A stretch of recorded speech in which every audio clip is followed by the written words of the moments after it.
At World Remit, we understand what the journey is about, how it can sometimes take a little distance to bring us a little closer together. With ways to save more when you send more, World Remit is here for you, so you can be there for them.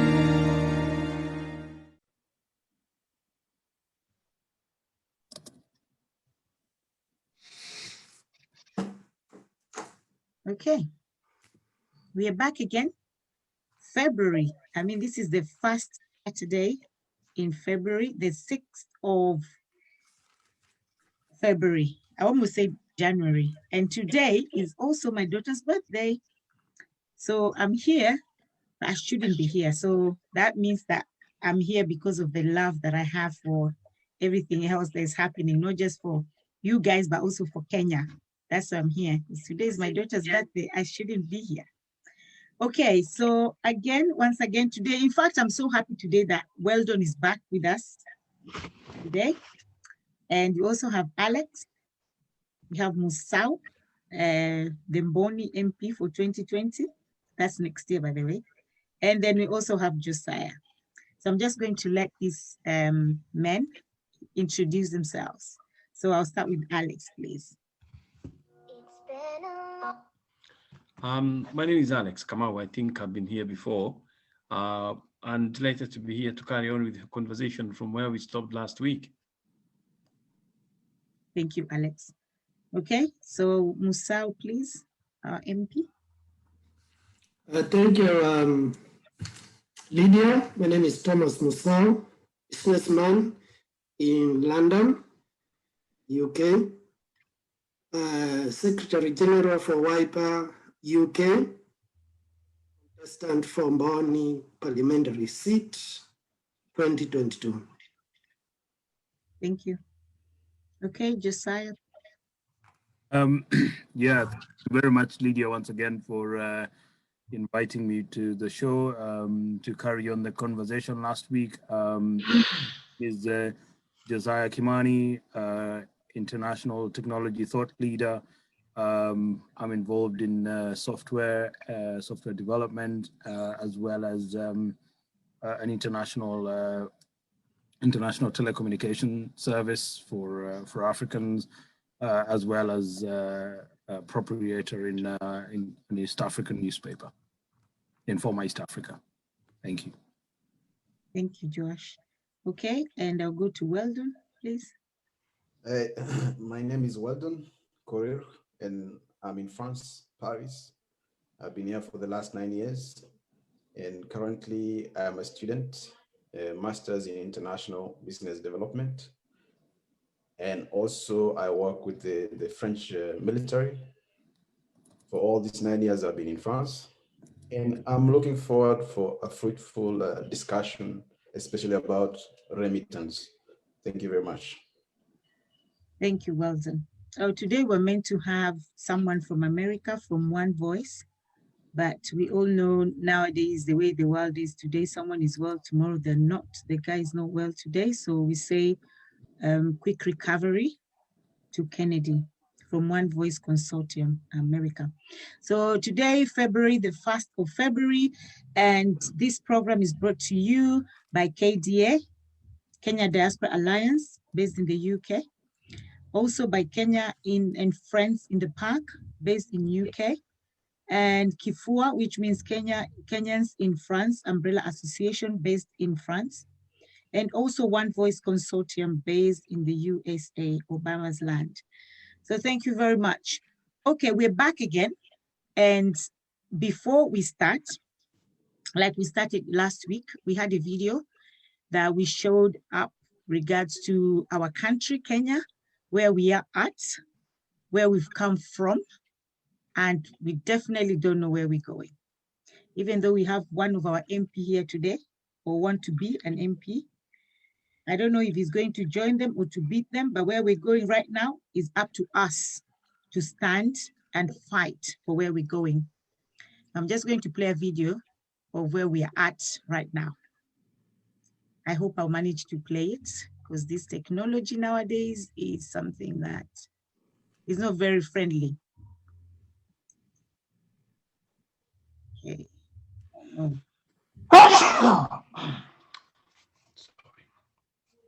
Okay, can you see that? What we lack in Kenya are not principles. Well done. Can you We see? lack values. We believe in hard work that brings wealth, Well isn't done. it? That is a principle that is universal, but it's also timeless. We all believe that when you work hard, and Kenyans know how to work hard. However, we have never internalized that principle to help us now move it into a value. That is a principle, and it applies everywhere. However, we as Kenyans have become a nation of thieves. A nation of thieves minus opportunities. All of us are busy looking for opportunity to make wealth. It is even sadder when Christians call such things as blessings or breakthroughs. Haven't you heard them say, I got a breakthrough, and it's corruption? Can I tell you this? When you go there and become corrupt, even if you brought all the money, not just tithe, and brought it to the altar here, God cannot be bribed by you. You will not get the blessing. God blesses what He has given us through good and hard work. Those tenders you do there, and you corrupt your way by bribing, don't bring blessings on you. You will see the effect of those things even on your children.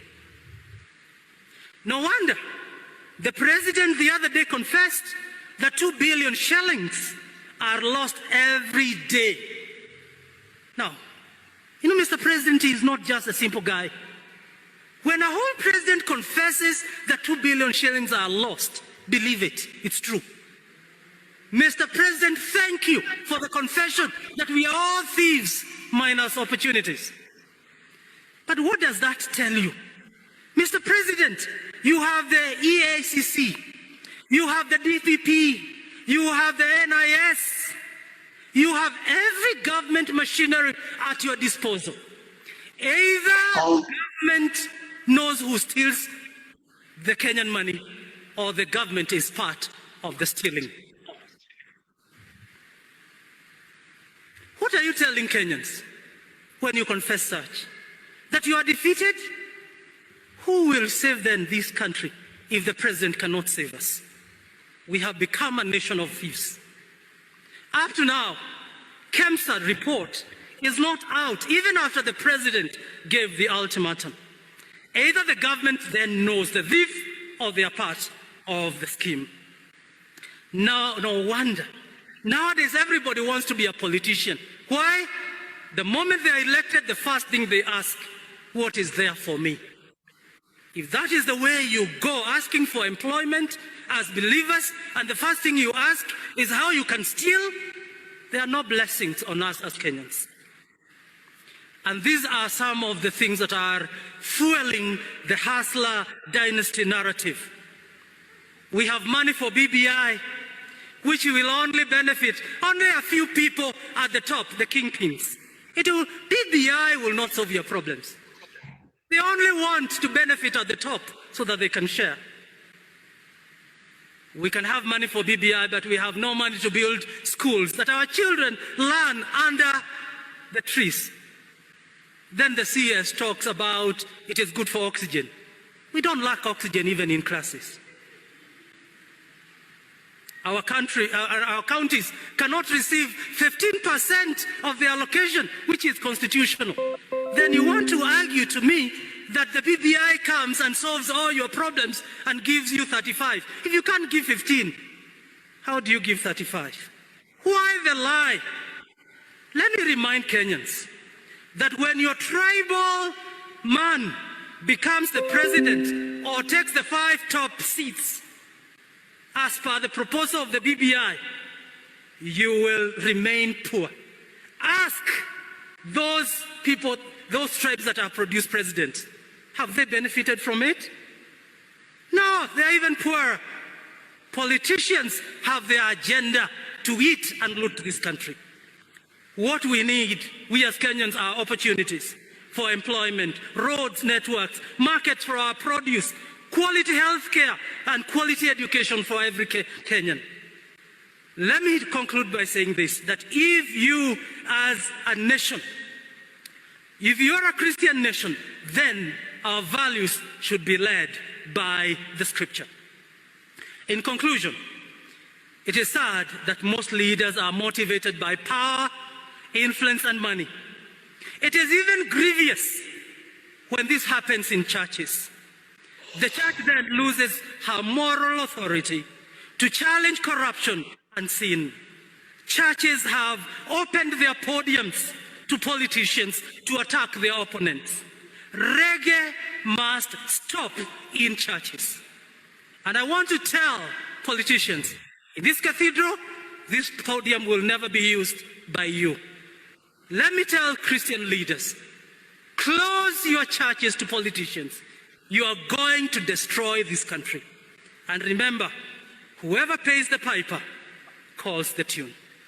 God bless you. Have a good week. Wow. Okay. Wow. Now that is where we are right now. 2 billion shillings. Not 2 shillings, not 200, not 2 million, 2 billion shillings, not a week, not monthly, but every blessed day. 2 million shillings disappears in Kenya. They say disappears, they should have just used the word stolen, because we all know where it goes. And now even the churches are corrupt. So I wonder what hope we have as a Kenyan community, or as Kenya as a country. I don't know what hope we have, because even the churches are now corrupt. So I think it's up to us to stand and fight this. Now, from 2 billion shillings getting lost every day or getting stolen every day, to now want to tax remittance. Now they want to tax diaspora. So now we want to be part of the milk that they are, of the cow that they're milking.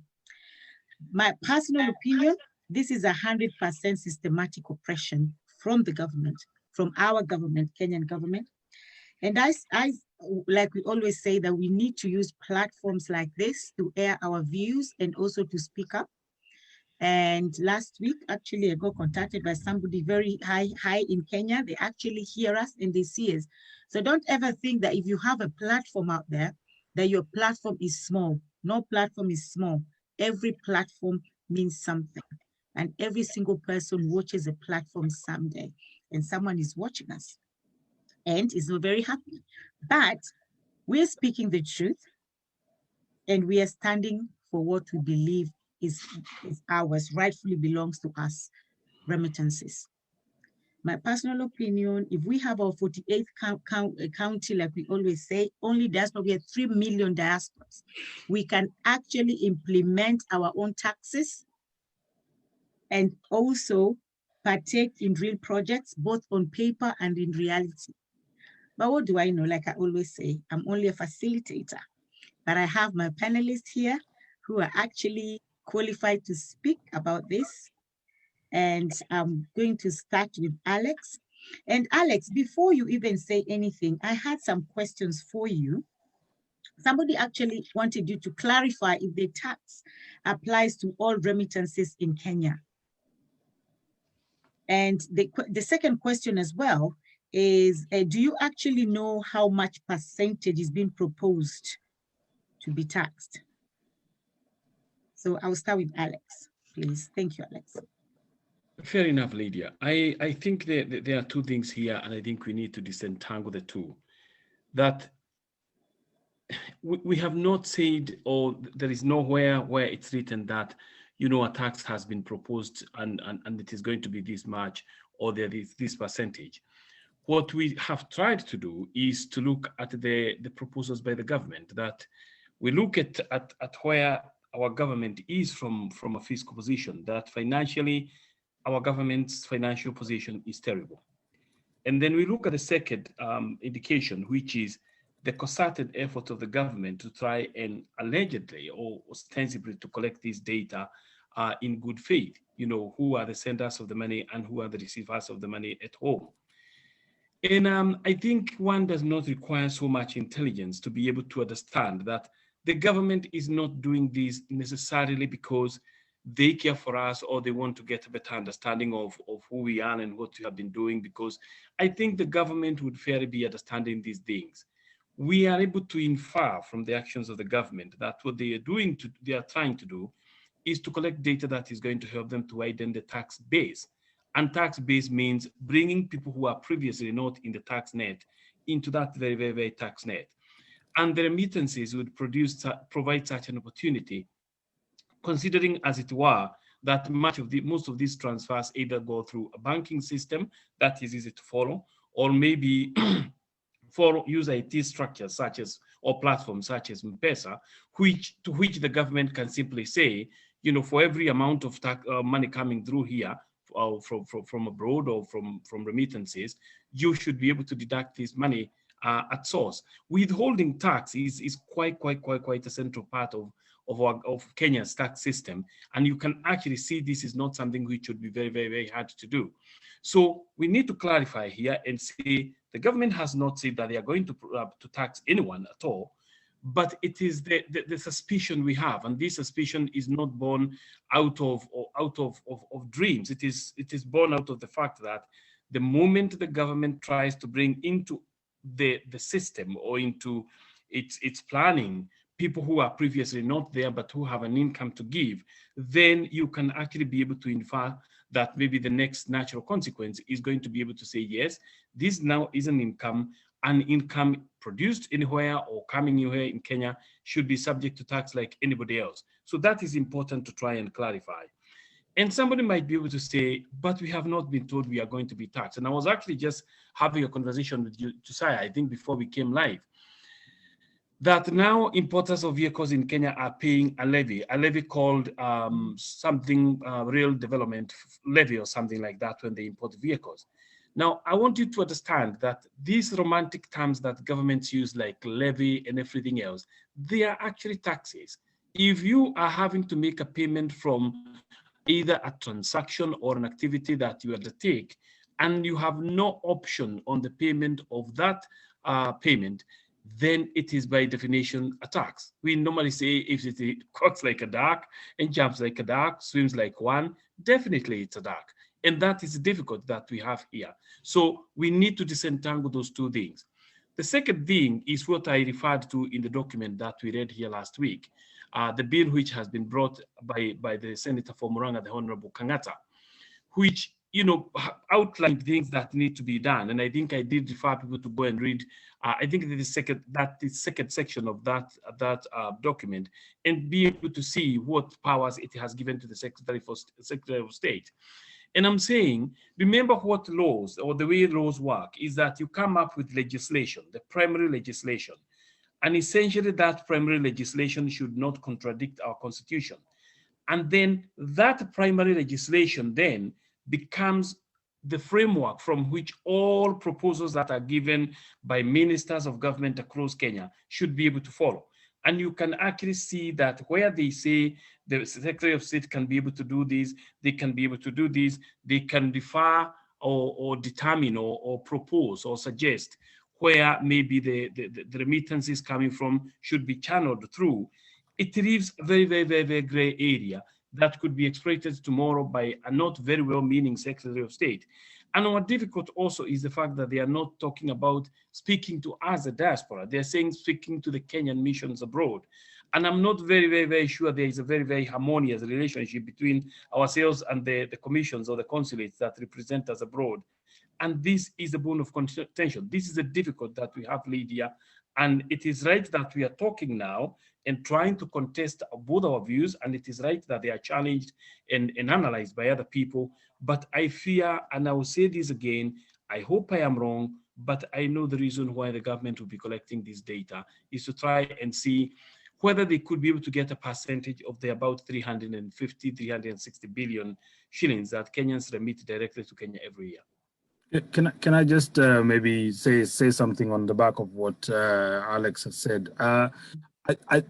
I sometimes also like to approach some things from a position of trust, because the collecting of information is something that even us as the diaspora have always been talking about, where when we say that we want to go back to Africa, for example, we've always said that the country needs to know the expertise of the people who are out there in the diaspora. So I want to approach that from a position of trust, but as Alex is saying, sometimes we have been challenged by what is written on paper, and then someone else will come in and they will use that information for their own ulterior motives, and that is the risk that we have.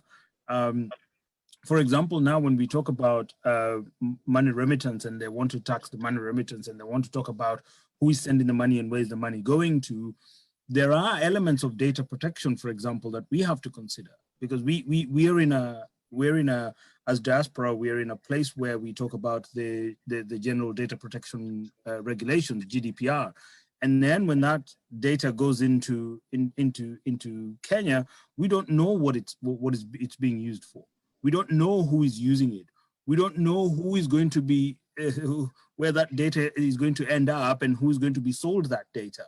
So while we might want to, my thinking is that we approach things from trust, but then again, I look at it and I think that there is a significant risk that is outside of the protections that I have as a diaspora.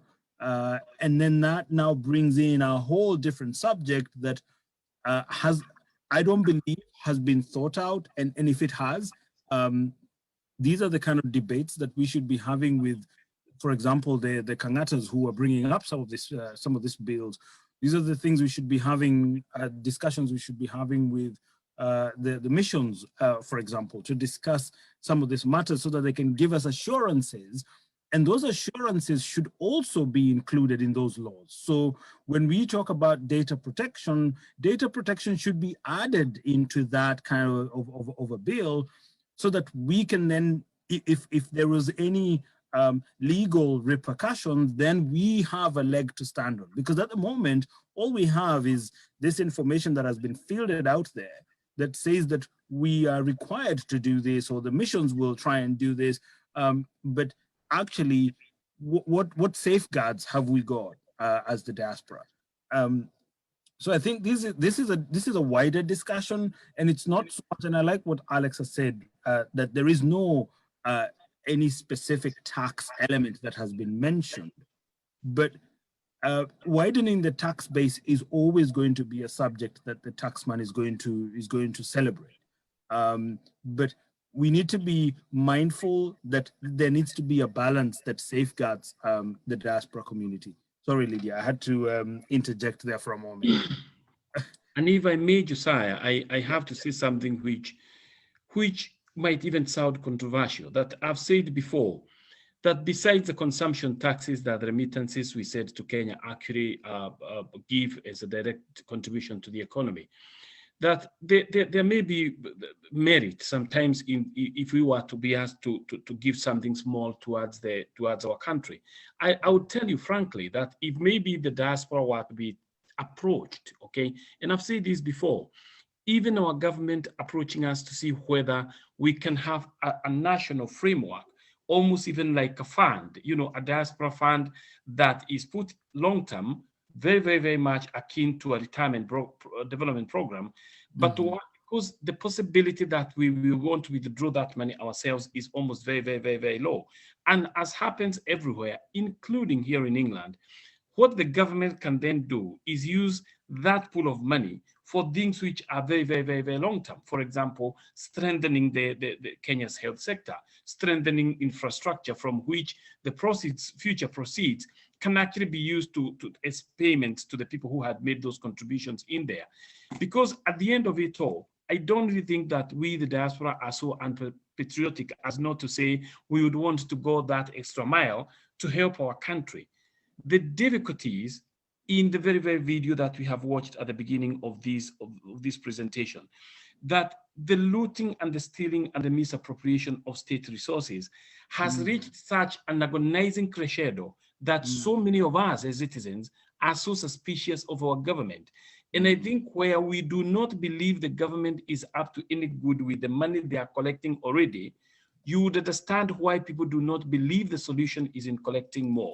The solution is trying to be able to say, we have been prudent and we have managed what we have collected well. That is why we are looking for something more. And it is not something that Kenyans have not done before. During the Kibaki administration, and I would remind you this, especially if you remember very well, Kibaki's government brought the framework in 2003, 2004, that gave the Kenya Revenue Authority these sweeping powers to be able to bring people who are previously not in the tax bracket, notably people, for example, on the informal rent sectors, the small Juakalis and the rest of them.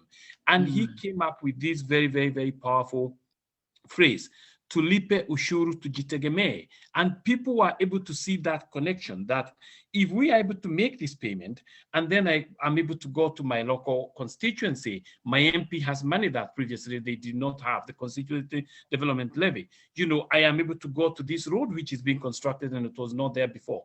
People even started volunteering to pay taxes they had not paid before. And I'm saying, I believe in my country. That is very, very important. I believe in my fellow citizens, you know, Kenyans, I do believe in them. The people I have the greatest suspicion of are the politicians. And this is a difficulty that we have. Okay, thank you very much, Alex. So I know I'll go to Weldon. Weldon has something he wanted to add on before I can come to our MP there. Yes, I just wanted to add or to specify something, that it is not yet taxes that we are actually talking about. I think we, as Alex mentioned, that of course the government is, of course it will end up being that we are going to be taxed.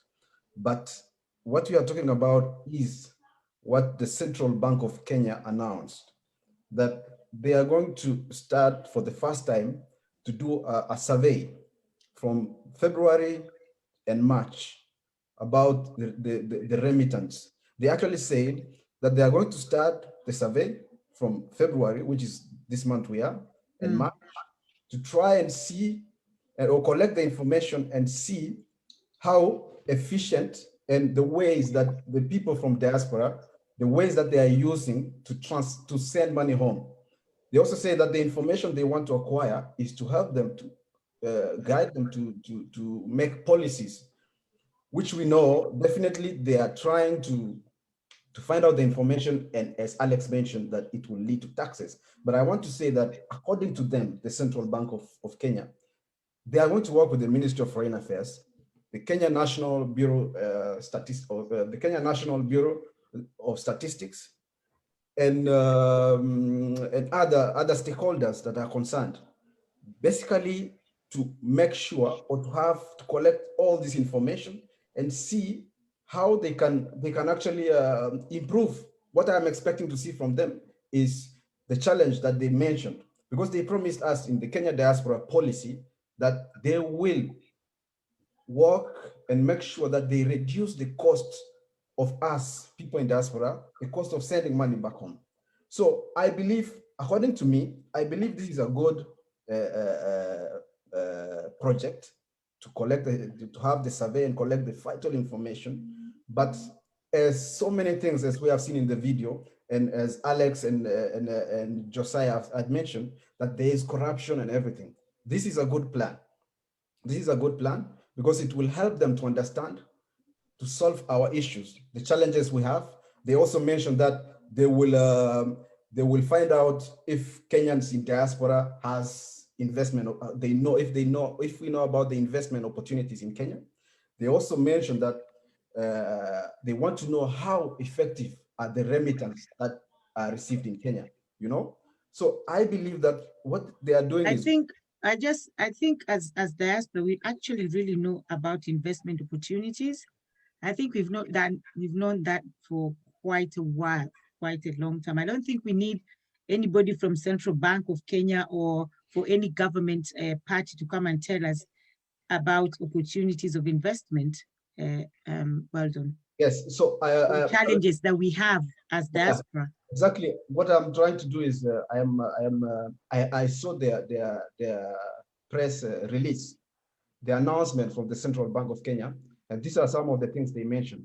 As I can quote exactly what they say. The survey aims at collecting valuable information on remittance inflows to Kenya to help guide policy with the objective of boosting the role of remittance in supporting the economy and livelihoods. They went on to say the vital information includes the efficiency and the cost of alternative remittance channels, the difficulties encountered in remittance and remitting cash or non-cash transfers, and the availability of information to Kenyans in diaspora about investment opportunities. So these are just to tell us, to sugarcoat it. But I want to say, if the survey is actually doing what they are doing, it's good.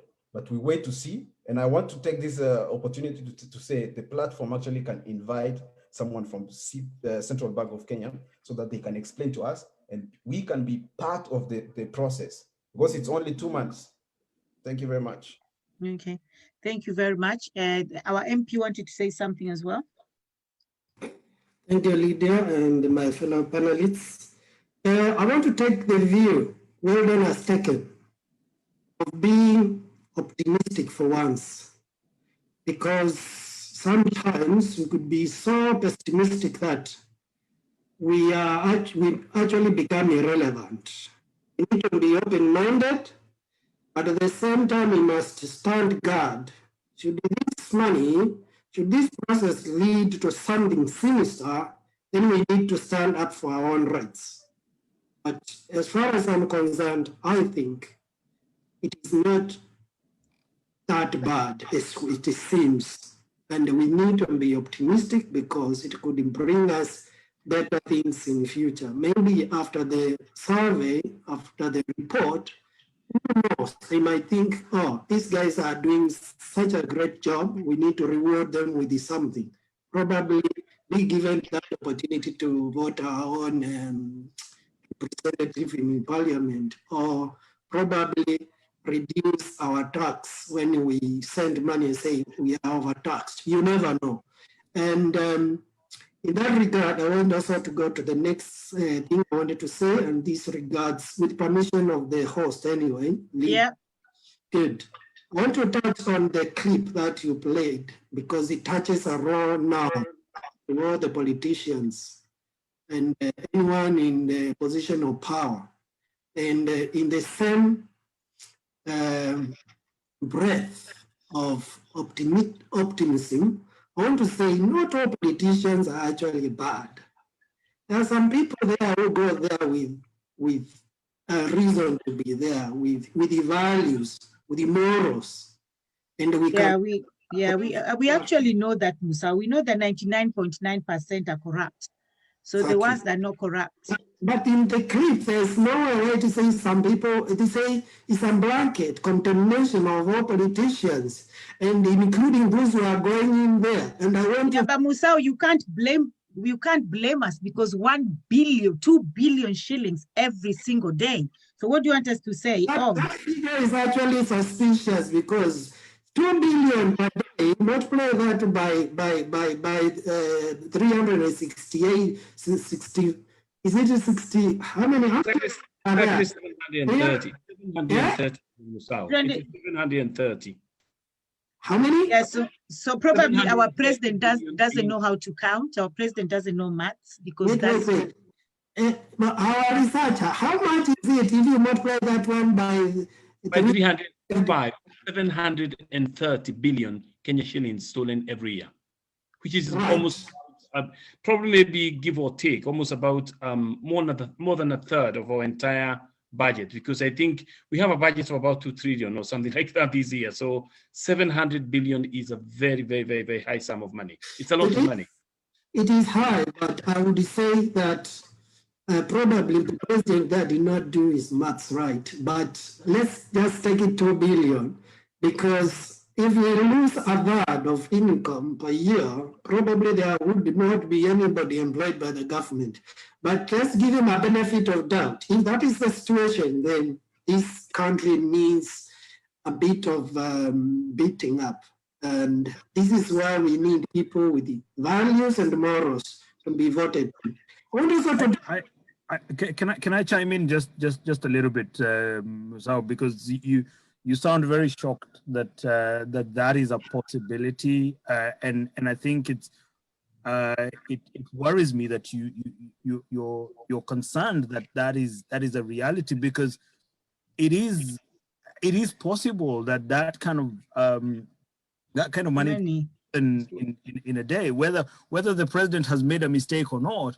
I think the fact that he has said that there is money that is being stolen, and I like the video that was played, which says that either the president knows the people who are stealing, or the government actually is part of the stealing of that money. And one of the things that we need to be very, very conscious about is the fact that if we bring up a society, and Musau, you have said that the country needs to be beaten up, but actually the beating up needs to be a radical change that starts from even our children, so that even our education system be value driven. Because at the moment, even the little children who are growing up, when they see that the MP is or the MCA, let's even start from an MCA level. The MCA is being driven around with this big car, and they live in this big house, and they were actually broke at one point, and then now all of a sudden they're making all this money, because everyone is going in and asking themselves, what is in it for me? Exactly, and that's exactly what the bishop said. And yeah, this that's the question that we need to be tackling. So when we say, Musau, you're saying that the country needs to be beaten up, but the beating up needs to be radical changes so that we start to be value-driven, ethically driven. That is exactly what I'm talking about. Culture change. We need culture change. And I'll tell you how this will be done. We need to think of how we're going to get rid of democracy politics. This idea of you have to give people money to vote for you is actually costing Kenya a lot of money. I'll tell you what, a lot of people now, personally, I'm a candidate for 2022. The budget I'm being given by my strategy team is in terms of millions. And the reason is, it is either that way, or I'll watch people walk through the parliament while I'm just cheering to them. Now, question is, if I have to take a loan or sell one of my properties to pay or to finance my campaign, the first thing I will be doing when I get into that parliament is how I'm going to get my money back. Why? When I was looking for this money, I was on my own. So when I get there, what happens is I will be looking at how am I going to pay my money that I got from the bank. So in a way, I'm not saying that I have to go there and feed my stomach, but what I'm trying to say is we have to know that politics is not about money, it's about issues, issue-based politics, whereby we listen to people what they are going to offer, what changes they are going to bring to our lives. Other than, have you brought any food or given us money to vote for you? Which is the main thing that is happening. That's the main bag that is eating Kenyan politics today. So if we are to think of a leader, voting for a leader because of what they can bring in terms of development, empowerment, then you will realize that this issue of people going there and just stealing will end. And it is all starts from us. The thing I wanted to say was, when it comes to the remittances, for example, the money we are talking about being taxed to us, the country is broke. They're broke.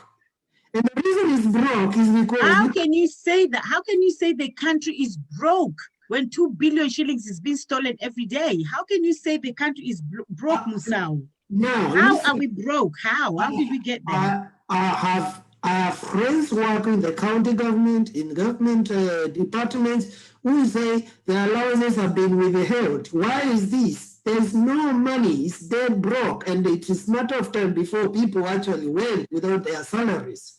This is open secret. And what we are talking about here... So how are you now telling us to be optimistic then? How can we be optimistic in the government? Is because you can still get leaders who can straighten up things. Only if we can choose the right leaders, and those who are good with the morals can also be retained, because there's no point removing everybody when they are not everybody is rotten. You pick and choose who can go in. Do the people asking for these votes, do they actually have anything they can give to people, or they're just talking because they want the money? Number two, if they are going to be taking loans to pay you to vote for them, do you expect them to go there and do anything? They will be there to make money, to make money for the bank that loaned to them. So we need to think of how Kenyans can have priorities, how the voters know how to vote, because the most important thing is the voters. Me, I don't blame 100% of politicians. It is you people who need to educate people, and also the government has to educate people and think of how they're going to make people vote through issue-based kind of politics, not through the stomach. And this is my contribution as far as this is concerned. Okay, thank you very much. Thank you, Musau, for that. Our MP from Boni 2020. Just before I go to Weldon. 2022. Oh, 2022, sorry. Oh, 2020 was last year. Okay. This COVID is doing my head in. Not that I have it, God forbid. Okay, so before I go to Weldon, who I know he wants to add on to what everybody else is saying, I just want to say thank you once again to all the people who are watching, to our viewers. Thank you very much for sharing. Yes. Thank you, Harry. Thank you, Kerubo. Thank you so much. Thank you very much for sharing. Thank you for your time. Thank you for coming here. And please, we want your contribution on suggestions. Yes, I'll read everything later. But we want your suggestions, we want your opinions, we want your ideas, and we also want your questions. The panelists are here to answer every question that you have. So we'll answer your questions and your ideas, your comments, and please keep on sharing, and share it on Kenyan platforms. Let them also come here and hear about what we're discussing today in regards to remittance. And I'll just tell my panelists as well, can we go back to remittance discussions? Today, we're not talking about voting.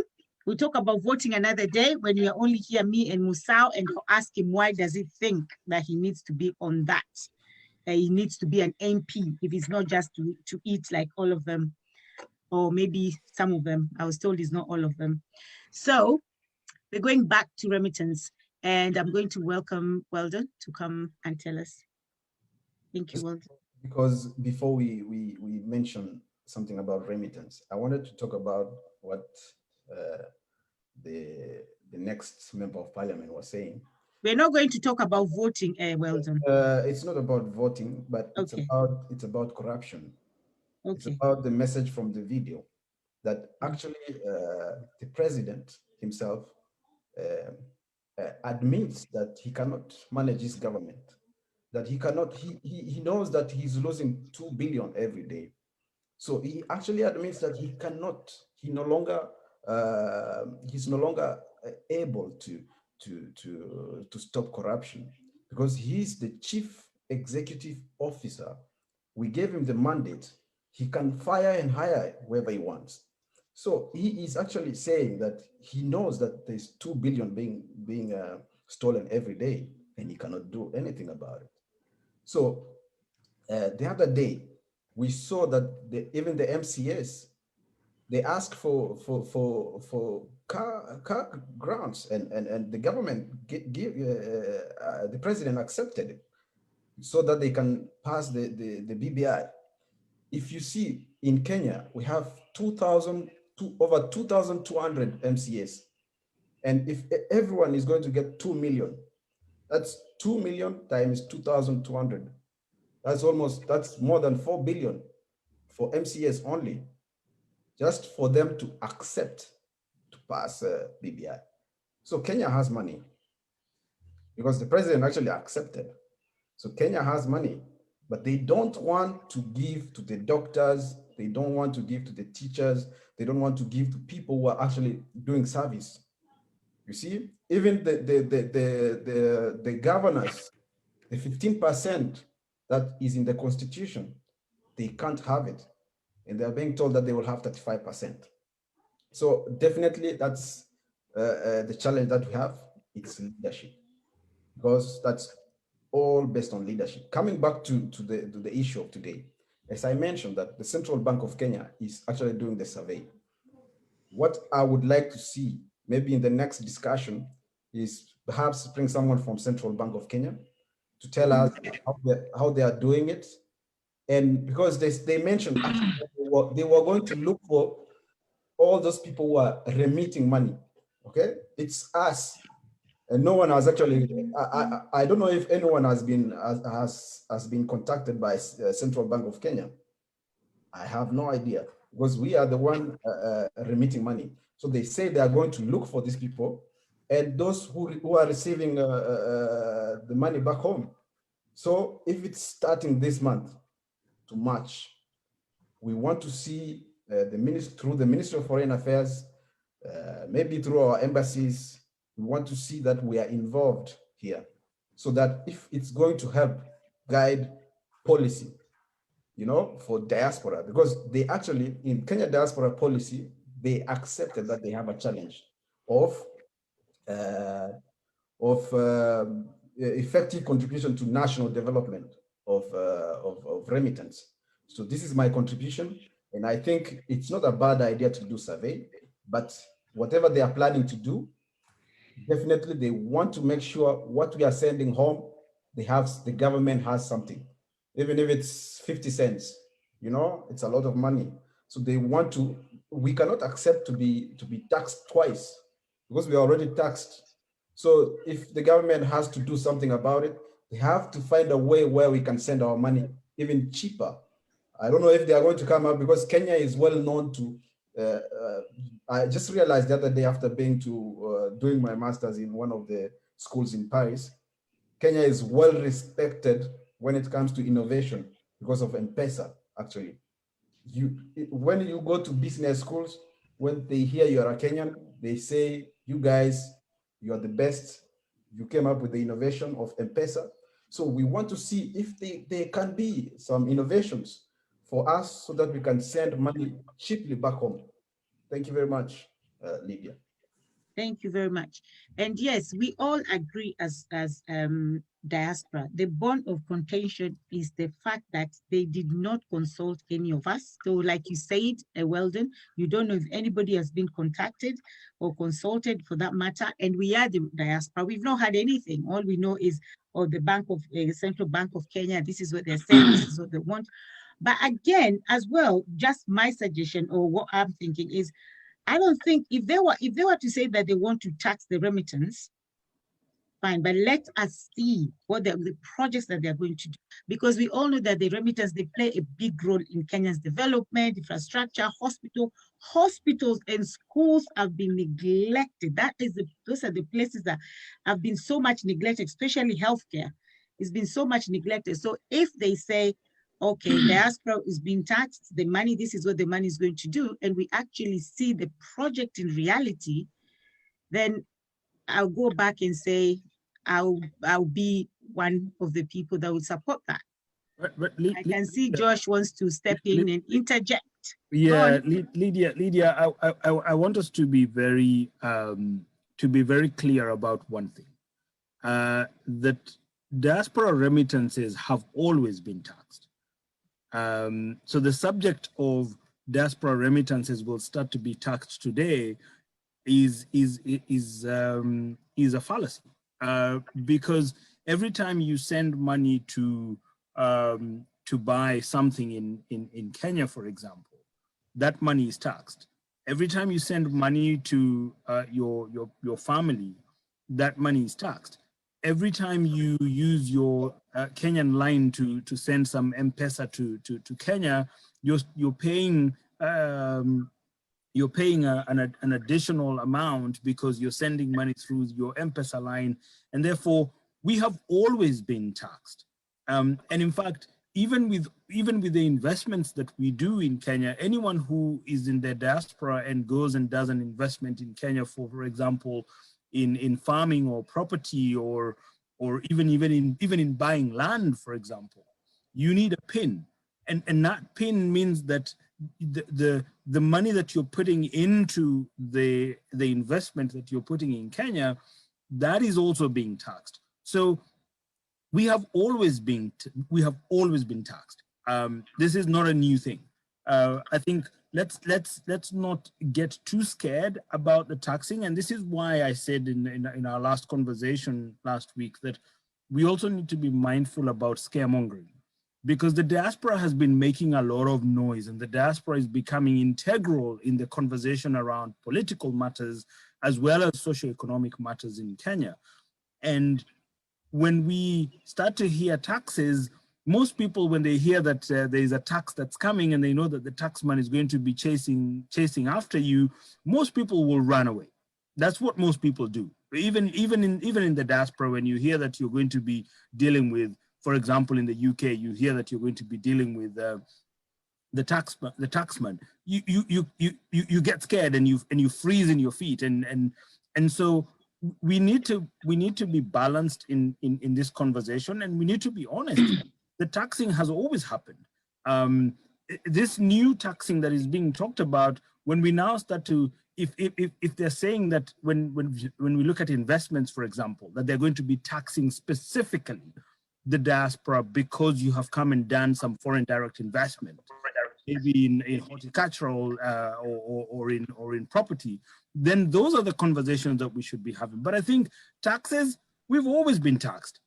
I think, Josiah, and I think this is important to try and differentiate these two. You mentioned the question of people have always been taxed. Of course, indirect taxes will be paid by everybody from the pauper to the monarch. That's normally what we normally say. They'll be paid by the person in the street and also by the king in the palace.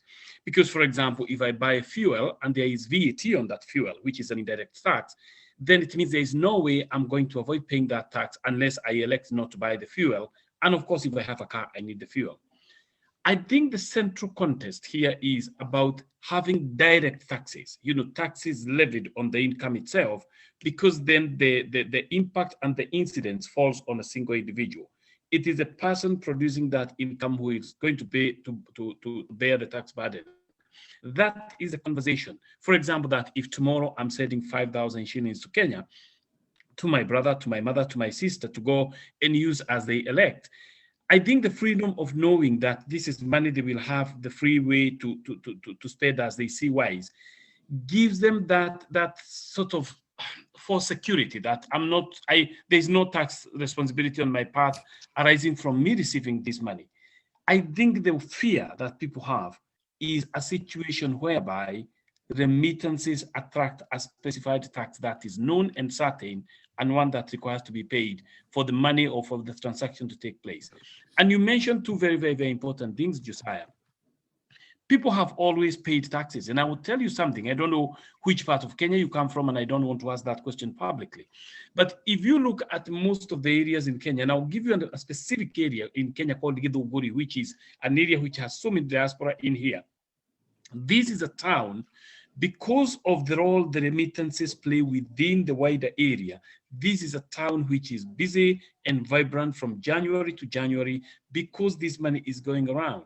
The 3,000 shillings you said to your mother, she's going to use it in the market. She's going to use it in the local butchers, which keeps these businesses open. And I think our government seems to have this misinformed notion that big government is good.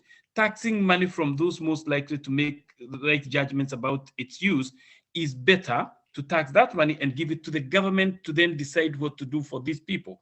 And I'm telling you, sometimes the best decisions lie in letting the people who have the money to be. I believe in low taxes myself. I am a believer. I am always say this. I believe in paying taxes, but to keep the taxes as low as they can be, because when people have the liberty to decide what to do with their money, especially where it is money honestly earned, they will tend to make the right decisions for that money.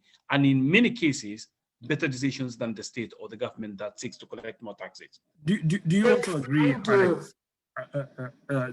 Sorry, Thomas. Do you also agree that we should also be discussing about if we're going to do direct taxes, then we should be talking about diaspora being given incentives and tax holidays, for example, so that the money that they send is not now just 3,000.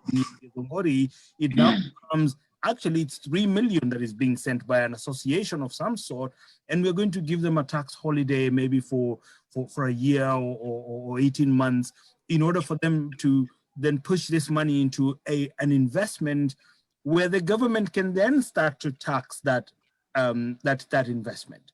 Because you can't say that you're going to tax me and I'm in the diaspora and I'm earning my money in the diaspora and my business is in the diaspora. Kenya has no right to come and tax me that money.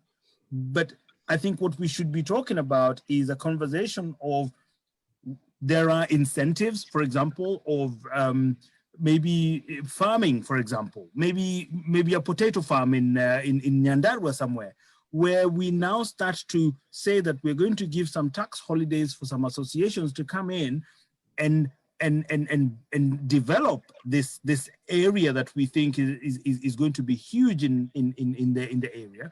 And then after 18 months, we're going to start taxing you. I think Josiah, and this is something I did write about this about 3 years ago, about the idea of Alex, Alex, can you hold that a little bit? You come back. I'll make sure you come back. I just want to, because Musau, our MP, has had his hands up for a long time. Go on. So, and our MC, I warn you, don't go anywhere near voting again. No. This time is about remittances. Thank you. I know the parliamentary order, by the way. So okay, thank you. This one is parliament, and they judge me on that. Now, thank you. I want now to go back into what I said before regarding remittances. I don't think all is lost. Why? This is a survey where they want to know where money is coming from and where it's going. As far as I'm concerned, I think that's what's going on. The reason why it's not always lost is because we seem to be reading too much into something which is at very early stages. And support my colleague, I think it was Weldon or Josiah, about the fact that if we can find a way of bringing a representative from Central Bank to come and explain to us the rationale behind what they are doing and how they are doing. And if we can't get that person who can come into this program, we could get even closer to home a representative from the High Commission. Tell him we know her. Tell him her that. Okay. We're losing Musau.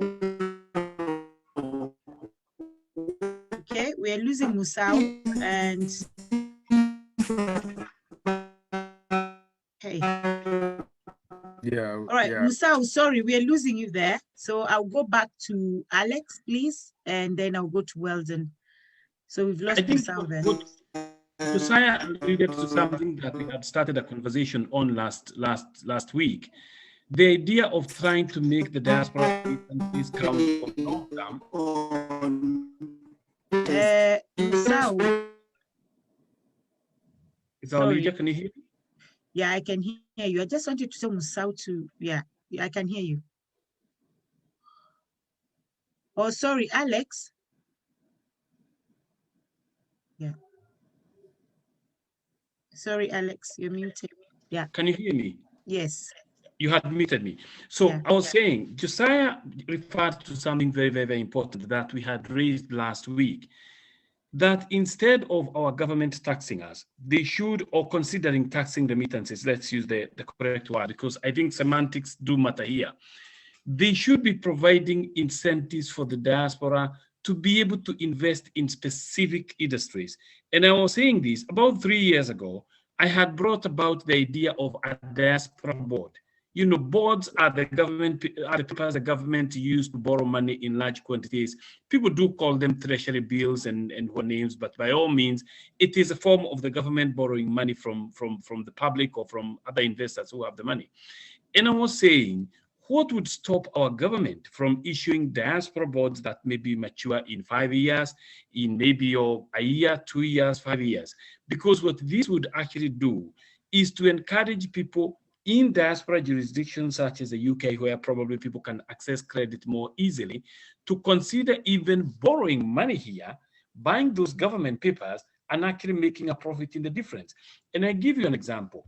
Even if maybe the returns were a modest, maybe even 7% and so forth, and you can, or 5%, and you can be able to borrow the money here much more cheaply, you can see there is an incentive for you to try and do something which is going to help your own country and your own government by taking risks from an end where the risk is more manageable to another area where maybe there are certainties created by legislation, because the good thing about government is that governments ultimately pay.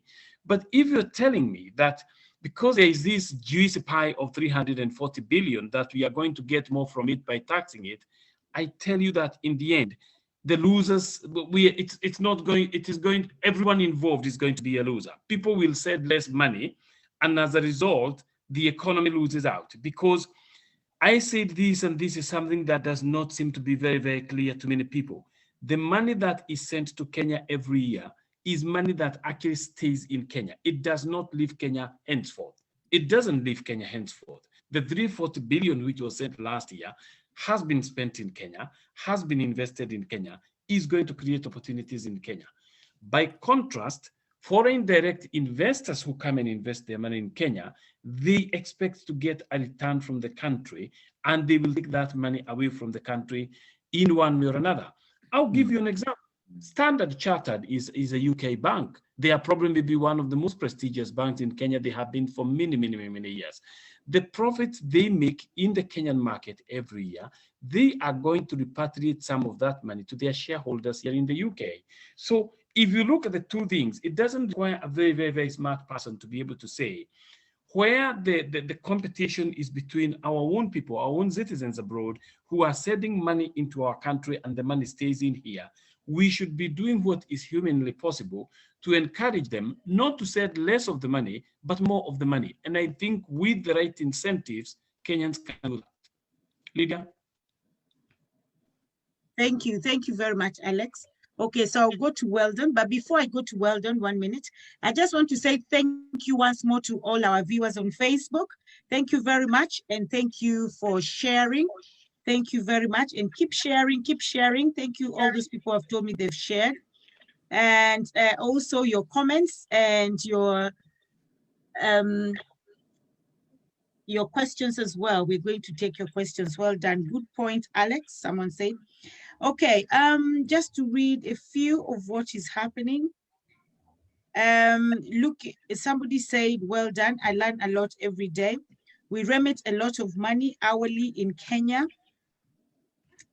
I just joined in, but one thing I would like to question what percentage of taxes are earned from the multinational corporations in Kenya today. Do they pay a minimal tax? Last I checked, it was nowhere near what the average Kenyans pay. These companies repatriate the funds back to their home countries with not much taxes paid. And why is that? I disagree and agree with Musau. Yes, the country is broke, but it's only broke due to looting being done by the leaders. A clear indication that Weldon is pushing the Tanga narrative. Okay. So I'll stop there and come back. So thank you very much once again, people who are watching. Thank you very much, Thomas Arunga. Thomas Arunga is always here supporting. Thank you, Harriet. Thank you for sharing, everybody, and keep sharing, keep sharing. And also we appreciate your comments. We appreciate your suggestions. We appreciate your ideas.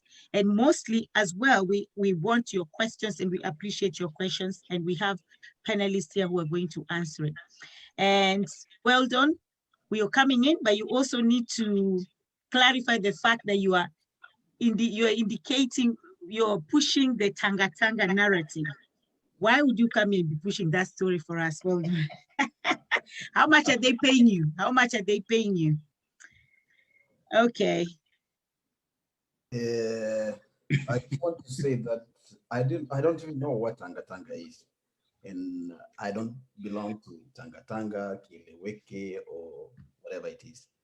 But I believe that I honestly believe in the hustler narrative that the poor are supposed to benefit now, and they are supposed to be. It's time that they are ahead, and they are given an opportunity, and they talk about economic empowerment more than the tribal politics that we have been talking. So just to go back to our discussion of the day, I really like the way Alex has put it all together, explaining about Tunguri as a good example of how when we send money home and how the remittance we send goes to Mama Mboga and all the businesses, you know, directly. We inject directly to the Kenyan economy. We give the money directly to the people. This is actually what Central Bank of Kenya has noticed, that, you know, we send a lot of money, 340 billion, but we are not in this way. We are not according to them. We are not contributing to national development, because actually what they want to do, according to my opinion, is like the way Alex said, they might actually increase the taxes so that we can, the 340 billion that we sent home, they can use some money to say we are building roads, we are doing national development, because we are sending money directly to the people. And the government has realized this is a lot of money, and most of them goes directly to the people. But according to them, the national development, the remittance are not coming directly to national government, where they can build roads, where they can use our money. They're actually looking away where we can finance the national projects. This is my own thinking. This is why they are working on this. It is not, as much as they say they want to see a way where we can send money cheaply, they want to come up with innovations or innovative ways. I welcome this, but I'm looking into where the government are seeing that they need to make us fund the national projects. And to answer to the question about taxes by the multinational companies, there was the issue about the flour, an international company in Kenya from Netherlands. They reported losses in Kenya, but in Netherlands, they reported a lot of profit. So there's one way where the government, the multinational companies actually are evading taxes, evasion of taxes. And some multinational companies use leaders, actually corrupt leaders. That's why they can be given a lot of money instead of putting that money to KRA and putting that money into government as taxes. Some people, even from the KRA, the highest people in KRA or Kenya Revenue Authority management, they collude with these multinational companies. And these multinational companies can pay them so that they can use cheap, so that they can evade taxes. Another way intelligently where multinational companies evade taxes is by use of, they evade intelligently by giving, maybe this is a discussion I can bring in next time, but there was a way where they were explaining how they're evading taxes in avoiding, income tax by introducing maybe tickets or tickets, food tickets, restaurant tickets, and all other things, so that they cannot be taxed on income taxes. So I want to leave this opportunity, because I don't want to explain much to another panelist, but I want to say I'm not fronting any Tanga narrative.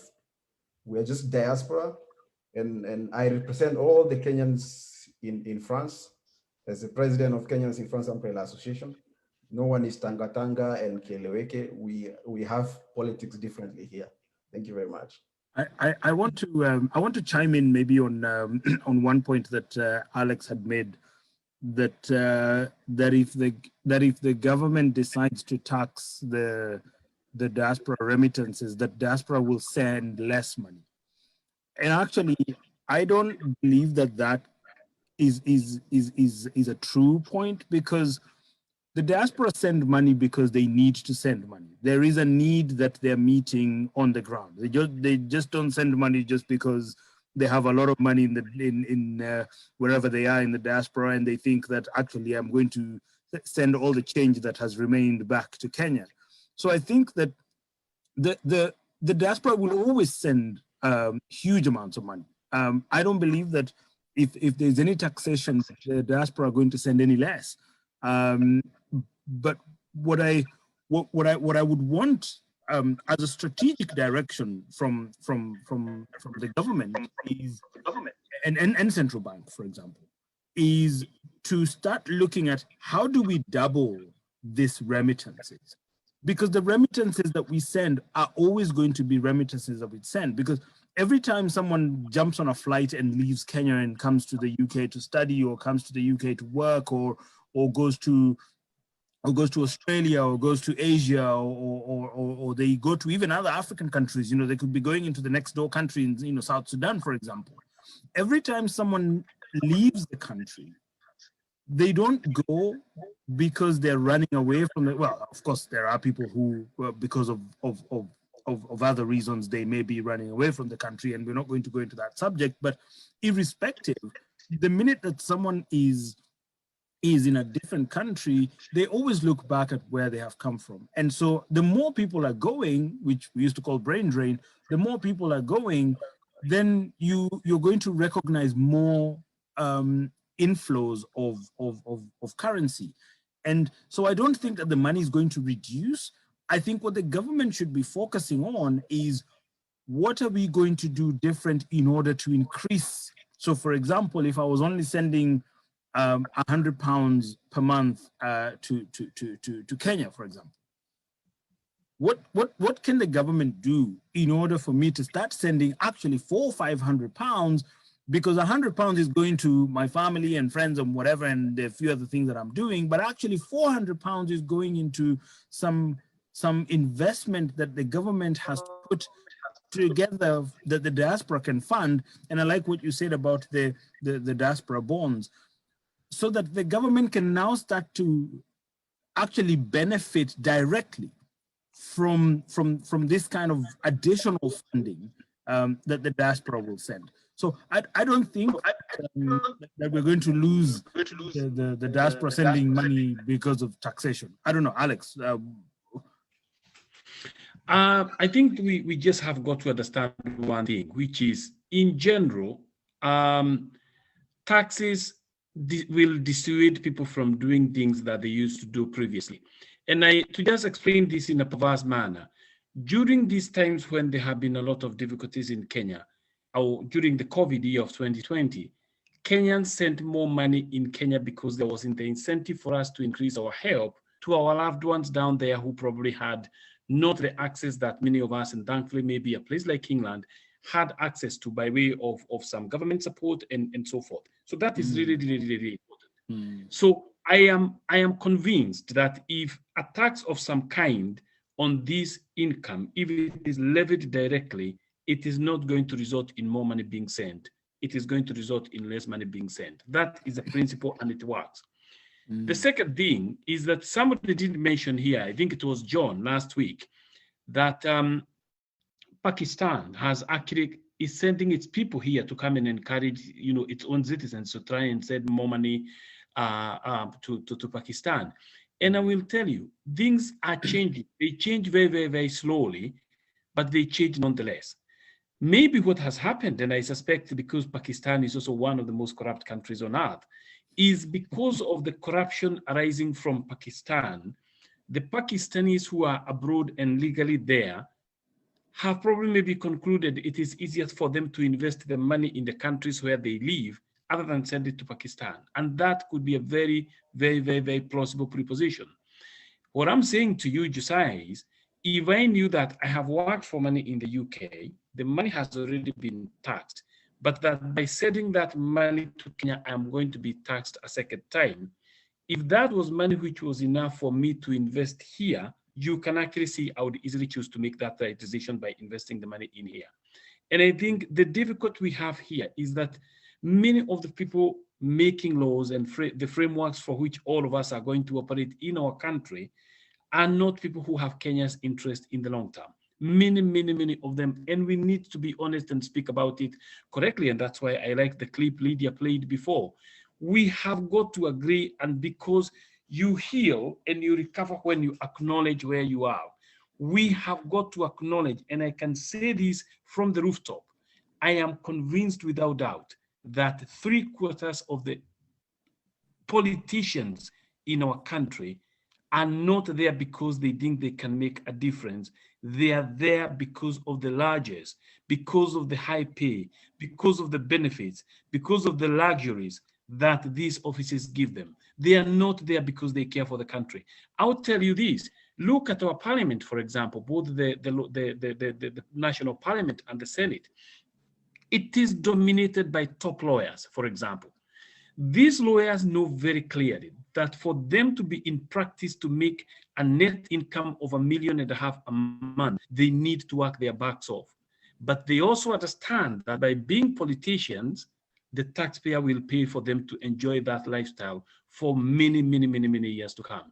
And that is why, and I have written again on this before, Josiah, in the coming years, I think a time is going to come when we will consider putting a ceiling on how much can be paid to politicians so that we dissuade as many of them to move away from a job that is largely unproductive, because paying a senator or an MP about 1.5 million shillings a month, it is immoral, because what are they doing to generate this kind of money? Because if you look at it, if our country was an organization, if it was a company which is trading, we would need to do an audit and ask ourselves, we are paying our employees this sum of money. What are they doing to increase the turnover or the profits from where we can then be able to get the money to pay them?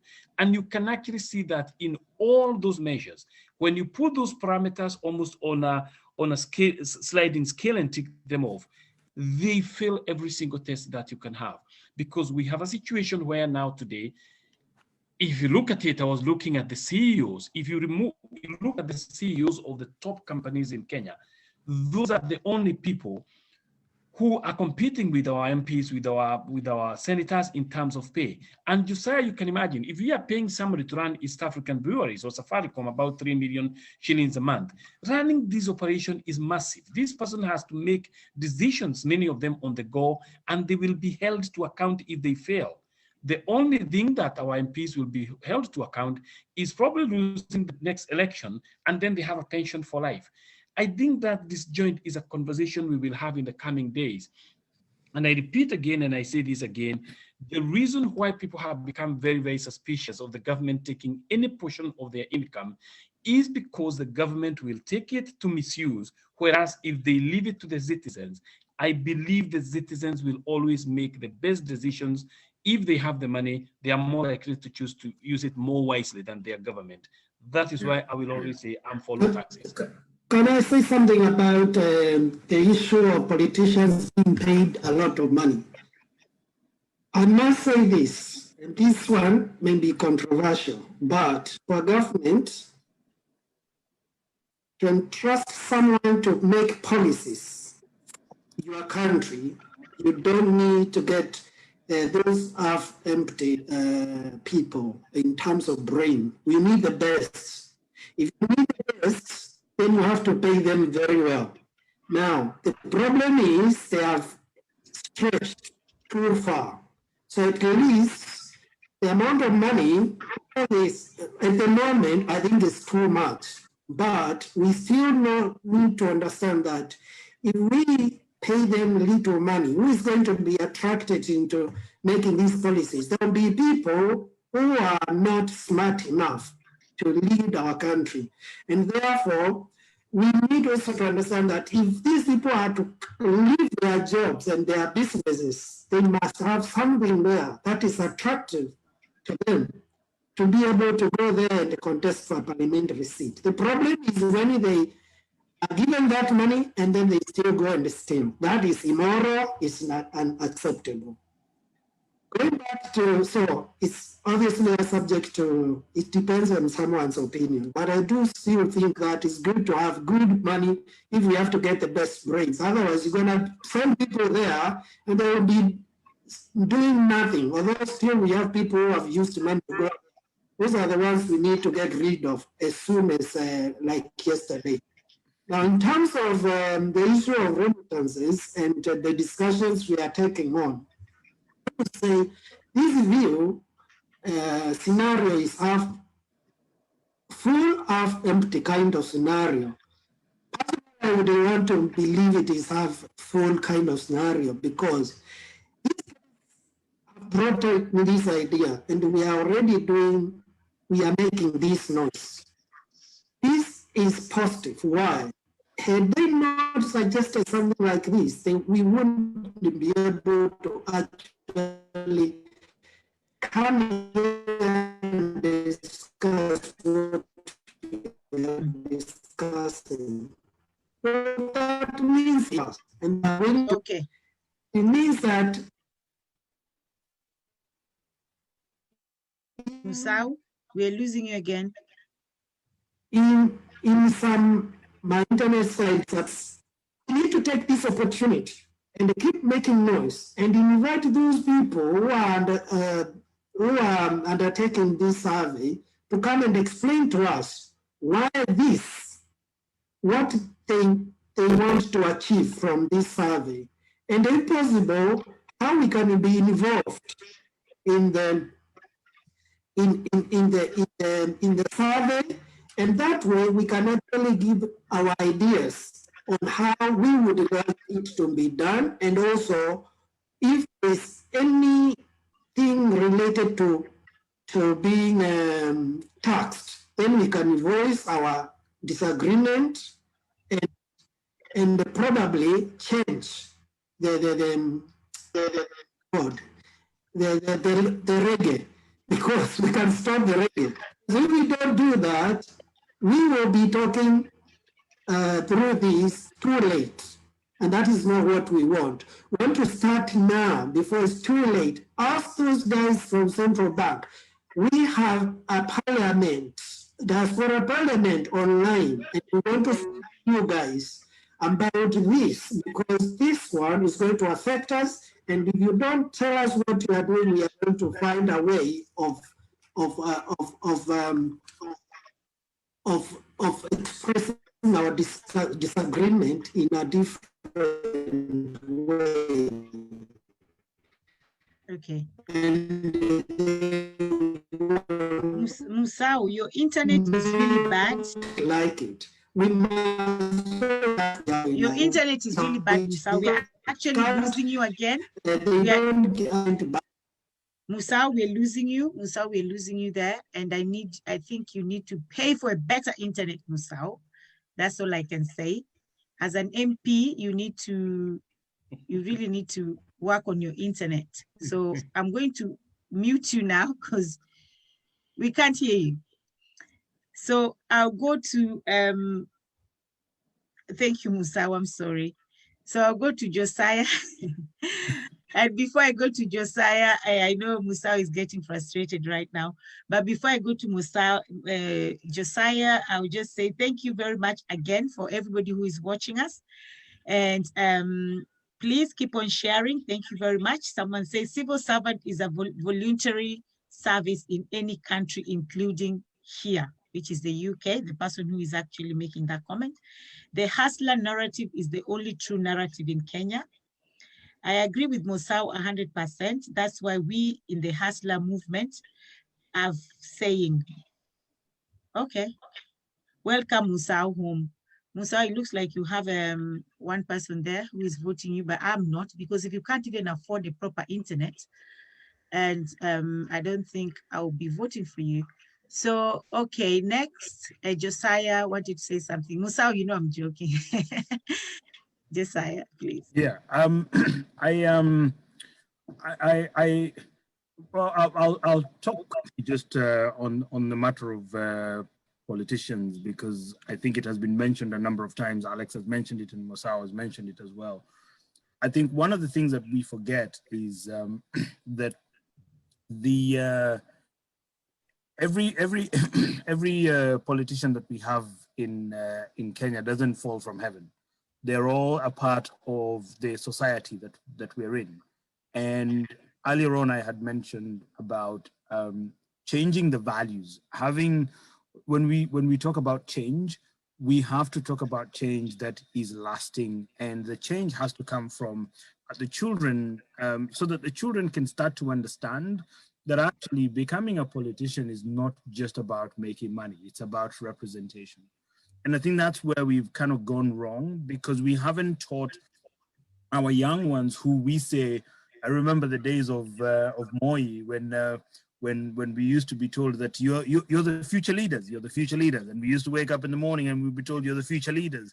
But actually those future leaders, if the values are not taught to those future leaders, then we cannot expect change, because they will come in and they will repeat the same mistakes that their leaders have done, because those were their role models. Those were the things that they used to see. So, and Lydia, that's probably another conversation for another day when we start talking about politics, because we are going into a very very highly sensitive political year, and 2022 is coming up. So I'm sure. Yeah, I know. And on that point, Josiah, because we are on this, and I don't want to go back again into politics, voting and everything, because that was not part of us today, of our topic today. But just to say, someone actually just said now, because they just want you to see this or to hear this, is you're talking about changing the narratives. We start with our children, and someone said children don't vote, hustlers do. So that's just to... Yeah, but we have created hustlers, because hustlers are people who have grown up in that system.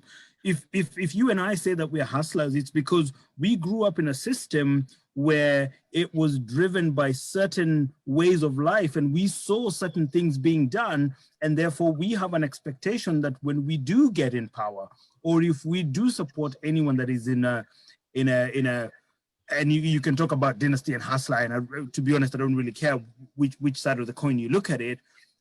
The values that we embed on those children who are going to become 18 years old in another 7 or 10 years, and then they're going to start becoming voters, and then they will also now start to see the need to become politicians as well. We are creating the people that we see. They are a subset, they're a section of our society.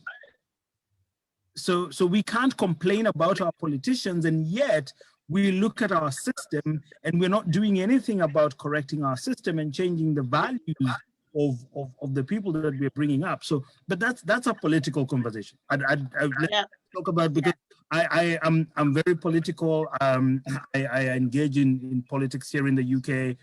For those who don't know, I have vied for political seats here in the UK. I am also the chair of the Labour Party in the area that I live in. So for those who, when we do have a political conversation, then I can bring up political subjects. But going back to the subject that we're having about remittances, I think what I would want the government to do, because Lydia, I'm aware that we're coming close to the end of the show, but what I would suggest, which is a strategic direction that the government should be taking, that the central bank should be taking, and Weldon mentioned about the survey that is being done by central bank. What I would suggest that the direction of travel, so that it's strategic, is to start looking at how do they harness projects that can be socialized with the diaspora through the missions. Because the Citizenship and Immigration Act is talking about missions being used in order to collect data about the people in the diaspora. One of the things that they should be also focusing on, rather than just collecting data, they should be coming to the diaspora and saying, we're collecting data, but we also have this project that we think that you guys should be interested in, because they're protected in this way. you're not going to lose your money because you're sending money to an association in Kenya, for example, who are going to either go bust and you're going to lose your money. And so we should be driving a conversation, a strategic conversation, because at the moment we're so into the weeds. When we start talking about we're going to tax Mama Mboga, we're going to tax the money that we're sending to mom or dad, and they're going to Mama Mboga and buying, we are getting too involved in the weeds. We should be looking at this from a very strategic point of view and saying, what is it that we can do as a government in order to increase the remittances, but increase those remittances in a way that is going to increase employment, for example. So say that we're losing 40% of our produce, that is the sukuma wikis that are being grown in Lari, for example. You know, last week we were talking about Lari. If we say that we want to increase the sukuma wikis that are being produced in Lari, one of the things that the diaspora could be doing is investing in a freezing plant where we can freeze the sukuma wikis, so that the sukuma wikis are being grown consistently and you never actually lose a sukuma wiki because nobody bought it in the market. And now we then start to drive a narrative of frozen sukuma wiki. So this needs to be a strategic conversation rather than just, we're just collecting data just because we want to collect data to understand where this money is going. And I think we need to shift that narrative so that the diaspora now starts to control the narrative rather than the diaspora being impacted by the narrative that is coming from Kenya. Thank you, Josiah. And just to say thank you again, yes, we don't have much time. We have like maybe 30 minutes left. And just to say thank you once again to all the people who are watching us.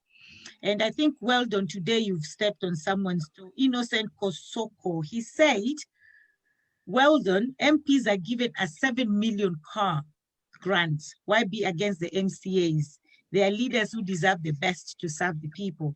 That you'll answer later, not now. Okay, the Asla ship is steady. Thank you, Weldon. And which labor are you? Real labor, people's labor? Okay, you know, Kobe labor or that loser's labor? Oh no, today these people are no serious. Okay, so we grew up on a dynasty who didn't say Baba Moi. Now the hustler are correcting the system. And so do people really know the dictionary definition of a hustler? It means a criminal, e.g. drug dealer and swindlers. Wow, okay. Okay, thank you very much. As an MP, actually you should, okay, yeah, you should get reliable internet. That's just somebody making fun because what I said, but I know he has. I was just joking with our MP. Sometimes it's good to joke. Is the guy trying to convince us that MPs have the best brains? So I think that's to Musau. So thank you very much. So thank you very much, everybody tuned in today. Please share, and yes, share and your comments. Yes, your comments are very interesting today. So you can keep on commenting, keep on sharing, and keep on bringing your ideas as well, and your suggestions as well, and your questions as well. So thank you very much. You can make it personal if you want. That's why we're here. And you can make it political if you want. That's why we're here. Social if you want. That's why we're here. Any direction you choose, but let's all land in remittance. Rapid remittance. That's why we're here today. So thank you very much, everybody watching. Keep on sharing, and sharing. Those who call hustlers thieves are dynasty. Okay, thank you very much. Okay, I'll go to Alex. I'll go back to Alex. Today, the comments are very interesting. I'm not even going to read some of them. I'm just going to leave them there. So you guys can... To be honest, Lydia, and I'll say this again, I find, you know, Josiah's point of view aligning quite well with my own. Because I care about Kenya, I always say, you know, we should be looking at ways of investing in things which the government providing incentives for people to invest in what are not kind of quick return investments. Because I think this almost near obsession that the only sectors which should be invested in are real estate it is not really good for our country. And I've said this before, I have used this to argue this before in my writings and in forums elsewhere, that it might be core to many of the problems which are starting to creep in now. Because right now, if you look at the land prices in many of our major metropolises, in some years to come, I am not sure the poor people will be able, or maybe middle earning professionals or employees such as teachers, the police and everyone else will be able to work in the cities because the cost of real estate is going to be very high. And I'm saying, why can't the government give people tax holidays and tell them these are the areas where we have shortage? And Josiah has spoken about agriculture in Lari. Lari is a constituency I come from. There is Nyandarua next door, where year in, year out, they are complaining about having to waste a lot of food produce, cabbages, peas, and those things like potatoes, which cannot be stored for the very long term. And then, Lydia, you come to a country like this, which does not produce those things, and they are available in the market year in, year out. And I'm saying, if incentives were provided to people, you are told clearly, if you are able to make this investment here, we will have this, ironclad and written in good paper and ink. No future government is going to come over and reverse these incentives, either way by tax holidays, or there could even be other incentives, because taxes is only one of those, where you are able to make this investment and make it in the long term. Because as it is now, Lydia, and I would start to be corrected, I can tell you that most of the diaspora, the only investment that I hear again and again is real estate. And there are many other opportunities there. And this is where actually, again, we come back to our government, that you can use the tax system for many things. You can use the tax system to encourage people to do things or to dissuade them from doing particular things. I give the example of the UK that things have not always been the same in the housing sector here. There were days when the easiest way to make money was simply to buy a second, a third, and a fourth home. But the government then realized that this is not actually very good for social cohesion, where you have maybe people owning houses in what might be poor neighborhoods, but themselves living in very suburbs elsewhere, and all they need to do is collect rent at the end of the month. They introduced taxes which made that very unattractive, and the net effect of that was to encourage people to invest in other sectors. And the evidence that we have in this country is that increasingly people on higher incomes and even middle incomes are more readily willing to invest in technologies of the future, in medical research companies that then come out breaking technologies or medicines 10, 15 years later. Can our government be able to do this? And I go back to the document that we have shared between us, and I'm sure if Weldon doesn't have it, it might be a good idea to share that document from Honorable Kenyatta, where we are saying, when we ask about the skills that our people have, is there a systematic way of harnessing those skills and seeing where can we be able to deploy those skills into? Where in our economy can we be able to deploy those skills into? You look at it and we say we have top-level Kenyan IT people abroad, Kenyan top-level scientists. We had the transport infrastructure guy here the other day. We had a gentleman who is leading this investment fund. These are serious Kenyans who really need to be at the center of events, to be given an opportunity to be able to come up with these industries that actually employ real people.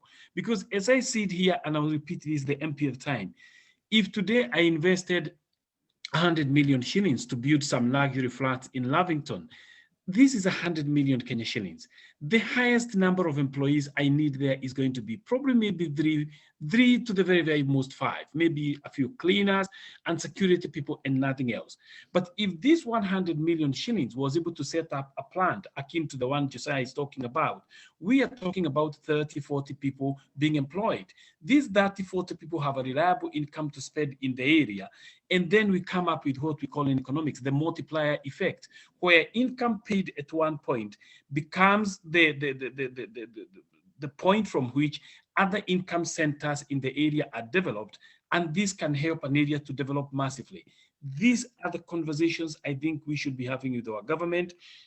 They are the conversations our foreign missions should be bringing to the attention of our government in Nairobi, not the idea of saying, can we bring these people together, educate what they have, and see how much of it we can be able to take. Thank you, Alex. And once again, just to say thank you to everybody who is watching. We, Alex, if you love Kenya, okay, there are some comments, to be honest, I'm not going to read. I'm not going to read, I'll just leave them there. So if you have time, you can just go and read it yourself. But someone said, the Kenyan government is a stone. We cannot shake a stone to get anything. We have to blast the stone. Let's blast the stone. Farmers have been trained on value addition. Let them use that knowledge, especially on the perishable agricultural produce. Larry Masaka, okay, that one too, I'll leave it there. In Kenya, billionaires call themselves as hustlers. And okay, thank you very much. Some comments I'm not going to read, to be honest. I'll just leave it there so you can go and read it yourself. I'm not going to say loud. Okay, so thank you very much. Can I just chime in just a little bit there, Lydia, because they're saying that farmers have been trained with value addition, and actually that is true, because farmers are trained on value addition, but if the infrastructure does not allow for them to, because the value chain requires infrastructure. So if a farmer is in the business of farming and they're losing 40% of their produce, it is not their fault that they're losing 40% of their produce. It is because the chain of their value is not moving that produce quick enough in order for them to be able to recognize the revenue that they need to have. So when you say that they're trained in value addition, are they trained in how to pack sukuma wiki in a can so that that can then be packed the same way the Italians will do with tomatoes? They'll take the tomatoes and they'll pack them in a can, or they'll make tomato puree, for example. The farmer is not the tomato puree maker. And these are the conversations that we should be having, so that where there is a gap in the value chain, then the diaspora should be attracted to say, hey, we're looking at making tomato puree. And we want to set up a place in an area where tomatoes are being grown so much. And even though the farmers have been taught on value addition, we are still struggling with a loss of tomatoes. For example, I met someone in Kenya who was farming, who was drying fruits, and they're not farmers. They don't farm fruits. What they do is they go and buy fruits from the local farmers, and then they dry those mangoes and they dry those tomatoes and they dry those things so that they can reduce the loss of all this produce that is going to waste. So saying that farmers have been trained on value addition, I mean, you know, you can train people on so many things, but if the infrastructure does not allow for them to benefit on that value addition training that they've got because they don't have the revenue, that's where the diaspora remittances can come in. That's where the foreign missions can be coming to the diaspora and saying, you have an association in the diaspora, you're a team of people. And it doesn't have to be a lot of people. You could be a team, you know, 20 people. And you have access to funding, you have access to loans, you have access to a lot of things, and you're all professionals in your own right, and therefore your credit rating is quite high, and you're able to channel money into a government-backed project that has safeguards in it, where people are not just stealing your money and maybe you've taken a loan and you have to pay for that loan for the next 5 years, but you're driven by safeguards that are backed by the mission, for example, they're backed by the government. So I think those are the conversations that we need to be having when we talk about the diaspora remittances. Thank you. Yeah, before I go to Thomas Musau, our MP, somebody just said, I don't understand. Yeah, I don't understand about tax on remittances. So I just say how and when or why. But I'll just, Frank, I'll just say that last week we had the same topic and today as well. We cannot actually really go back now, but if you can just go and listen to the video from last week and this week as well, you will 100% understand what the discussion is all about. And then if you have your questions, you can always just ask. because we always go back and read the comments and the questions as well. So once again, thank you very much for all our viewers. Like I said, please share to other platforms so everybody can get the knowledge and the education here as well. So thank you very much, everybody. So I'll go to Weldon because I can see Musau, we're losing Musau a little bit, but Weldon. Oh, Musau, can you speak? And and Can you hear me now? yes. Yeah, I'm driving, but I'll say my few comments, not even comments, 2 or 3 sentences. One of them is, as diaspora, we have been assumed too much, successive governments. We have funded so many candidates, presidential, parliamentary, and as well as county level. And none of our grievances have been addressed by any of those people. Now, coming to remittances, we need to stand up for our rights and seek to be involved in every step of the process. We need to be consulted. They should not just come here and ask people where the money is being sent. We need to know why and when. Whatever they want from us, what are they going to use the information for? This is our right.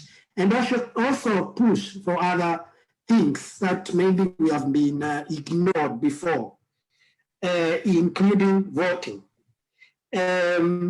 So in short, because I'm somewhere I can't speak for long, we need to think of how we are going to be represented, including bringing people in such a forum to explain things to us, including why this remittances survey is, what is it for, and how is it going to be used, for example. So in short, we need to be involved, and we need to come up with a structure where we can actually ask our people and bring our people together to reject policies that are going to be working against us. Thank you very much. Thank you, Musau. Okay, somebody just replied, Josiah, so just read the same person who actually, the same person who spoke about the farmers is the same person who just answered you. So just read that because they just answered you back. They say they are trained, the farmers are trained on how to dry sukuma wiki, tomatoes, mangoes, etc. The investors adding the value saves farmers from total loss of their produce. They don't have to go at a loss. That's good progress. Yeah. Thank you. Thank you. So I'll go to Weldon, please. If you have any add-ons, Weldon. Yeah, I just want to respond to some of the questions raised on Facebook. There's a question where someone said, if the members of parliament get 7 million, why not the MCAs? I want to tell him that our government is very expensive. It is very expensive. In fact, we are supposed to be punguzaring mzigo, not adding. And if independent commissions like salaries and remuneration commission were doing their job, they would not listen to the president. They would not give that 2 million. They would have slashed that 7 million from members of parliament. We need to reduce the burden that we give to the taxpayers. These kind of jobs, as Alex mentioned, that why are we paying a lot of money for people who cannot, if you are working in a company, what input, what are they bringing to the table? You see? So we need to reduce this kind of expenses where we have to give 2 million to each and every MCA. And as I said, MCAs in Kenya are like more than 2,200. That's 4.5 or something billion. They cannot even pay the doctors and teachers. So we need to focus on the government actually need to focus on service delivery. And those people are providing these services, the professionals. That's why now the government are doing all means to make sure that they get our remittance, so that they can finance some of the projects in the national government. This is why I want to advise the diaspora as well. Let's also start having a position and speaking out, even getting ourselves involved politically, politics and governance. We should not leave them to do things for us. So I request that I like what Musau and other people are doing, going back home to do politics. But one thing, we need to be active from here as diaspora, so that they can, as much as, because we have seen that we are now in the front line. We are the one leading in foreign exchange. This has always been my stand, asking the diaspora to work together and participate in all these things. We should not see politics as tribal. Most of us diaspora, we are scared to engage in politics. We are scared to say, oh, I support hustler narrative, or I support whatever it is because this and this. We are supposed to be leading them now, because we have been here and we have seen the light, I would say, because we have seen how other countries are running.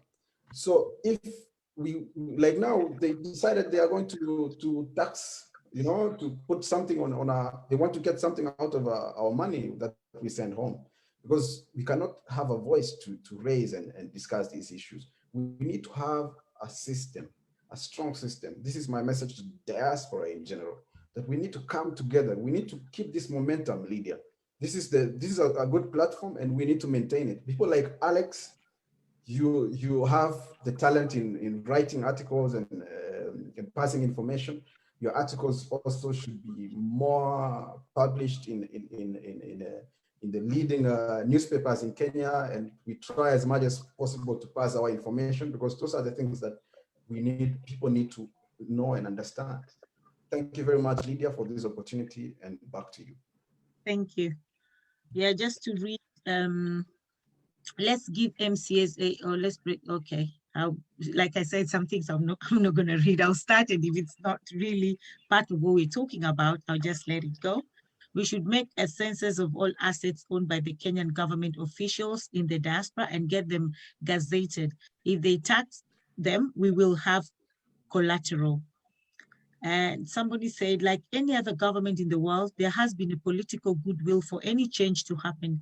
Instead of being concerned about government taxing remittances, can we all diasporans think of setting up private enterprises with our money instead of trying to seek political goodwill? Just my thoughts, somebody said. And I have a very long one. I'm still going to read it because everybody needs to know that we are together. There are many positive spillover effects of remittances in terms of reducing poverty and stimulating economic development in Kenya. Through its effects on increasing disposable income and spending, and increasing tax revenues to governments indirectly and directly as these remittances are spent at home. Our remittances directly reduce the depth and severity of poverty in communities, and they're associated with increased household spending on health, education, and small businesses. If the government can cut its bureaucratic system of shifting start-up in foreign or domestic manufacturing industry investment or attracting foreign investment, this is a ball of tax revenue they're missing to tap on.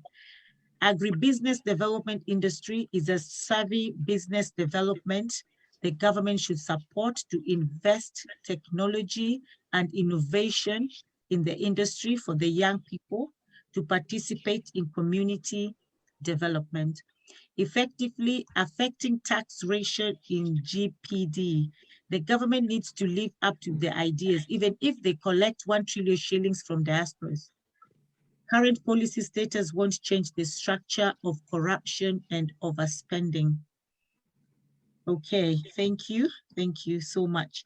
Today I have somebody called Alois who is on Dynasty and Tanga Tanga and Hustler, and I'm not going to read his comments. Okay, thank you very much, everybody, for today. So we're just rounding up. And once again, I want to say thank you so much for everybody who took their time, including Alois Philip, actually, even though today you're on Dynasty and Tanga Tanga, and I don't know which political ground you're standing today. I hope next week you're not going to come as a changed person again and start supporting another one.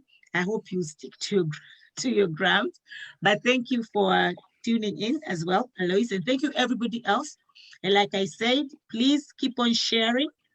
Keep on sharing, and your comments as well.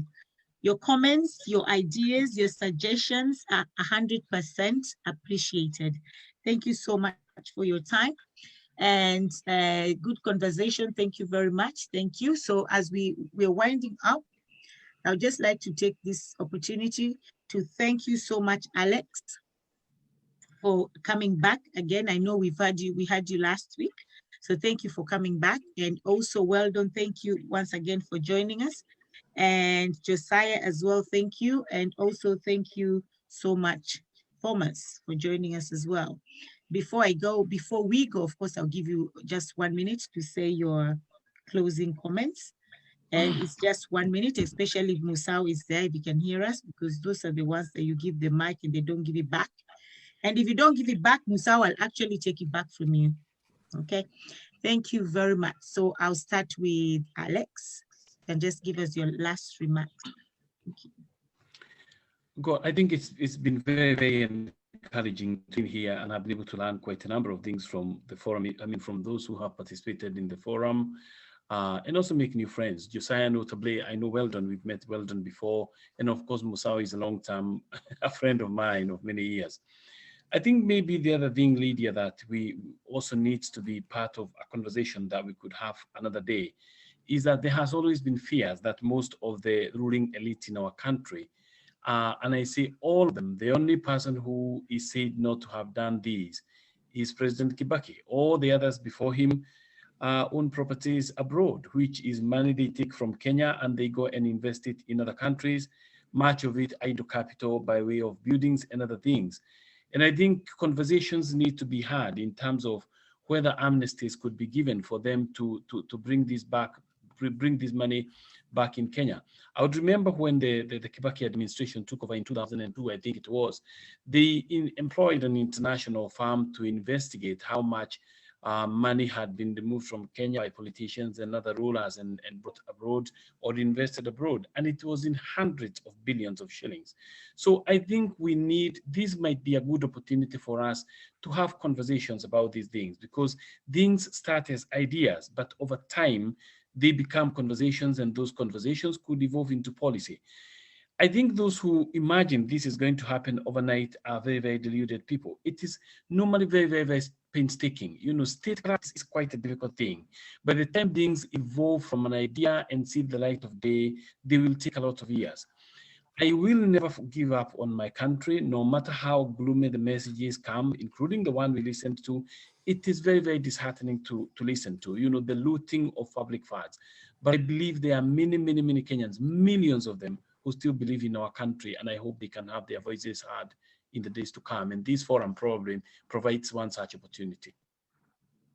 Thank you very much, Alex. And before I go to Josiah, I just want to say, somebody also said we are paying the retired president millions of shillings for doing nothing. They are provided with security, vehicles, house helps, gardeners, using taxpayers' money. Cut down on this unnecessary expenditure for people who never pay taxes while in the office. So that's somebody's suggestion, somebody's idea. I'll just say thank you very much once again, all our viewers, and keep sharing, comment, and suggestions. Thank you very much. So go to Josiah, please, your last comments, please. Yeah, thank you, Lydia. Thank you for the show, and of course for having me back for a second week. It's a privilege to be on the show and to engage on diaspora conversations. I think my parting comment is that as a diaspora, I love Kenya. I continue to have interests in Kenya, and I continue to also drive interests to Kenya, even from colleagues and you know, I sit on a board for planting trees in Kenya, for example. So I'm very in touch with Kenya. What I would also say is that as the decisions are being made and the strategic decisions are being made by the Kenyan government, I think there needs to be a lot more engagement with the diaspora. I do find that maybe sometimes because of our disparate nature and our dispersed nature in the diaspora, it can be difficult to engage with the diaspora, but I would encourage the missions to continue engaging with the diaspora community to perhaps forums such as this, what you're doing, Lydia, this could be think tanks that help drive conversations that will be proactive from the diaspora rather than being reactive as to what is coming from Kenya and then we're reacting to it. We could start to drive a lot more conversations and be part of the thinking process that is going on in Kenya so that the diaspora, we can represent the diaspora position. I would also encourage Lydia with platforms such as this, with platforms such as Informa East Africa, for example, to start engaging with even more local media houses. You mentioned that we're being watched by people in Kenya, which is good. It's good that we're reaching out to people on the ground. But yeah, that allows us to have a more productive conversation rather than having a firefighting conversation. Thank you. Thank you, Josiah. Okay, now go to Musau. I don't know if Musau is still here with us or if he can hear us to give his final remarks. I don't know if you can hear me, Lydia? Yes, we can. Good, sorry, I'm good. Somewhere I can't appear live, but I hope you can hear me. Yes. Mine is to say that it's time to walk the talk. We have been a talking shop for too long through various mediums. We are very good at talking, we have not been good in acting. I want to say this, diasporans, we have the resources, we have the brains, we have what it takes to demand what belongs to us.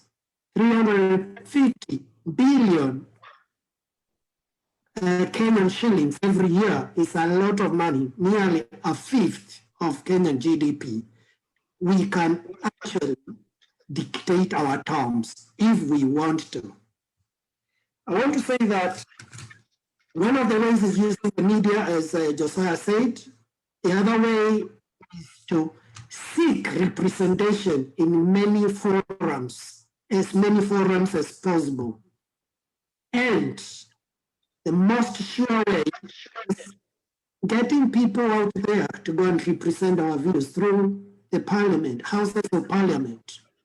I am starting out and putting myself out there to go and talk on your behalf. I want to be the first parliamentarian from the diaspora, fully sponsored by the diasporans, and I will deliver. I will still contribute my own money, but I want to go there with the blessings of the diasporans, so that when I'm there, I know you guys sent me there. I will not disappoint you. I'll continue to sing this song until Jesus comes back. Thank you very much and take care. Thank you very much, Musau. But just to say, we are not sending you anywhere just yet, because we still need to ask you more questions and tell us why you think that this post is good, or you can even make a change. So stop that dream, stop dreaming it for now. But if you pass our questions, then we will definitely send you there. Thank you very much, Musau. So before I go to Weldon, I'll just say thank you very much, everybody, once again for watching. Thank you, all our viewers on Facebook. Thank you so much, my panelists. Thank you, my guests. Thank you so, so much for this.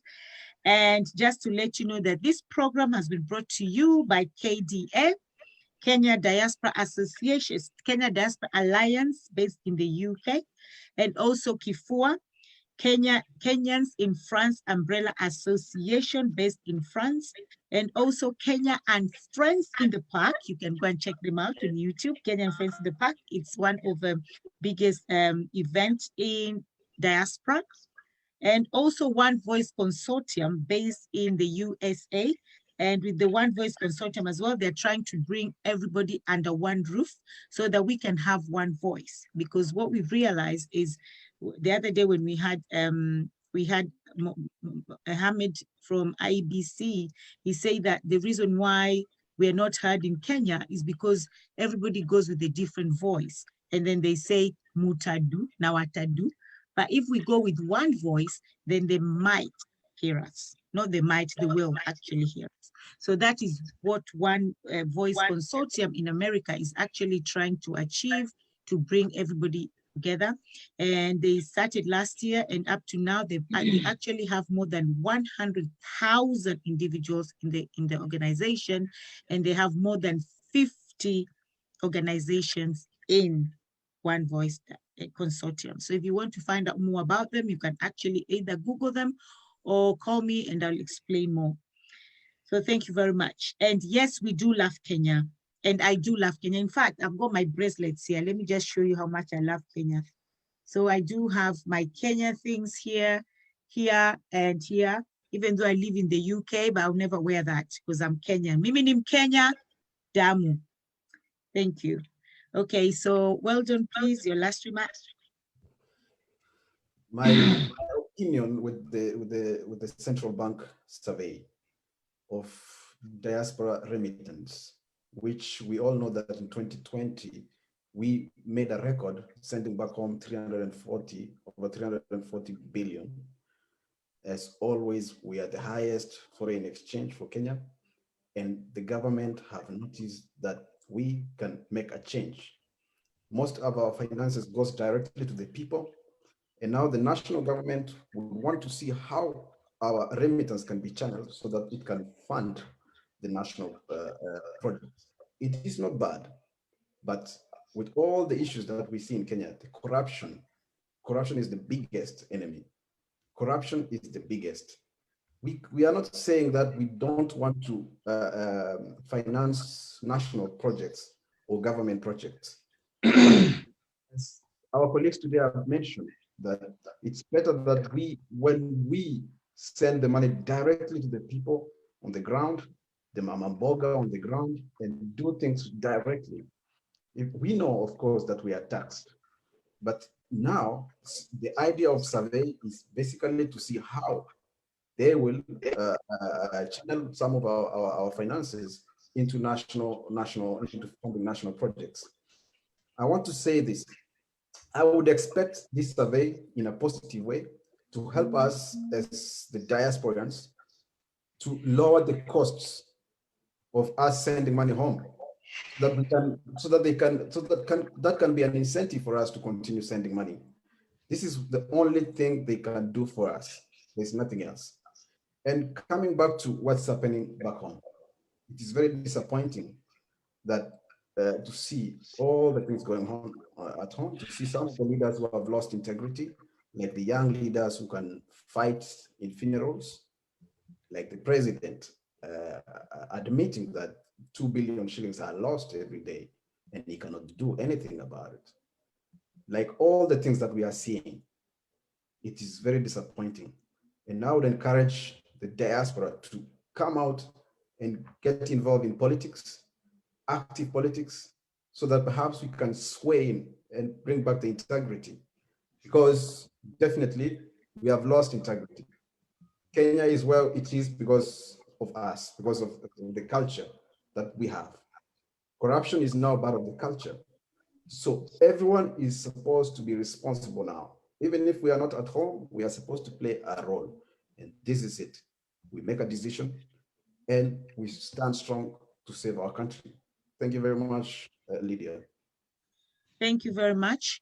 And like somebody said, if the system is not working for you or the system is not working for us, then it's definitely up to us to stand together in solidarity and to change what needs to be changed. We need to change our own narrative because nobody is going to come and change it for us. Tanzania is there laughing at us. Other countries are there laughing at us because of the corruption and what is happening. And for our own president to stand up actually and admit that 2 billion gets stolen, not lost. I don't like the word lost. It doesn't get lost. It gets stolen by somebody. So, or the government itself. Not even by somebody, it's by the government itself, because nobody will come and be stealing 2 billion. It's by the government themselves. So if we can't, the system is not working, we need to stand together and fight. And it starts, change starts from you and from me. So we can't leave it for somebody else to come and change it. We have to be the ones that are changing it. And by changing it, we have to start voicing it out. And that's how change starts. And just to say again, if they want our money for the government project, they should raise diaspora's government bonds that we can be invested in, not taxing us. Yeah, those are the incentives that we were talking about. So thank you very much, everybody, once again for watching. Thank you so much, all my panelists. And just want to say once more about COVID. I always end up with this. COVID is real, guys. In the UK, we're in tier 4. And tier 4 means no talking to somebody or no associating with someone or no, I don't even know what it is. All I know is I go to my office and I come back home and I miss the dances I used to do in the parks and the food and the nyama choma and the networking with people and the physical hugs. Nowadays, people are just sending hugs through virtual hugs. Please don't even send those hugs because those hugs are actually depressing. If I can't get a real hug, don't send me a hug. Or if I can't get a real kiss, don't send me a kiss. And I mean, cheeks, not real kiss, just cheek pecks. Don't mistake me that I go kissing everybody in the street. And so wash your hands, guys. Wash your hands, wash your hands, wash your hands. Use soap and water. Soap and water. Hata kama ni kipanga, ile kipande. Any soap washes your hands. It doesn't need to be sijui ni posh, mi sina sabuni na uko na sabuni kwa nyumba kipande. Even if it's Omo, osha mkono, wash your hands. Social distancing, guys. Social distancing. Someone say something funny. Social distancing as well. Okay. And put your masks on, and use the sanitizer. If you're outside and you can't get water and soap, please use your sanitizer. So with that, I'll say thank you very much, everybody. And today is happy day for me because it's my daughter's birthday. So I have my daughter who is 15 years old. So everybody just say happy birthday to my beautiful baby girl. Happy birthday to Sinead. Her name is Sinead. And she's the Kitinda Mimba. Kitinda Mimba, that's in Swahili. She's the last born, that is English. And in my language, my mother tongue, which is Luo, she's Chogo. Those who don't know what Chogo is. So Chogo, Kitinda Mimba, last born. So thank you very much, everybody. Until tomorrow again, we're here tomorrow talking about mental health, because this is Mental Health Week, awareness for children especially. So tomorrow we're talking about safety net on mental health.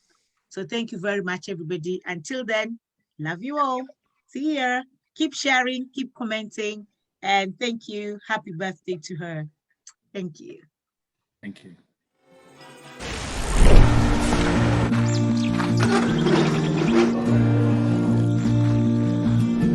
At World Remit, we understand what the journey is about, how it can sometimes take a little distance to bring us a little closer together.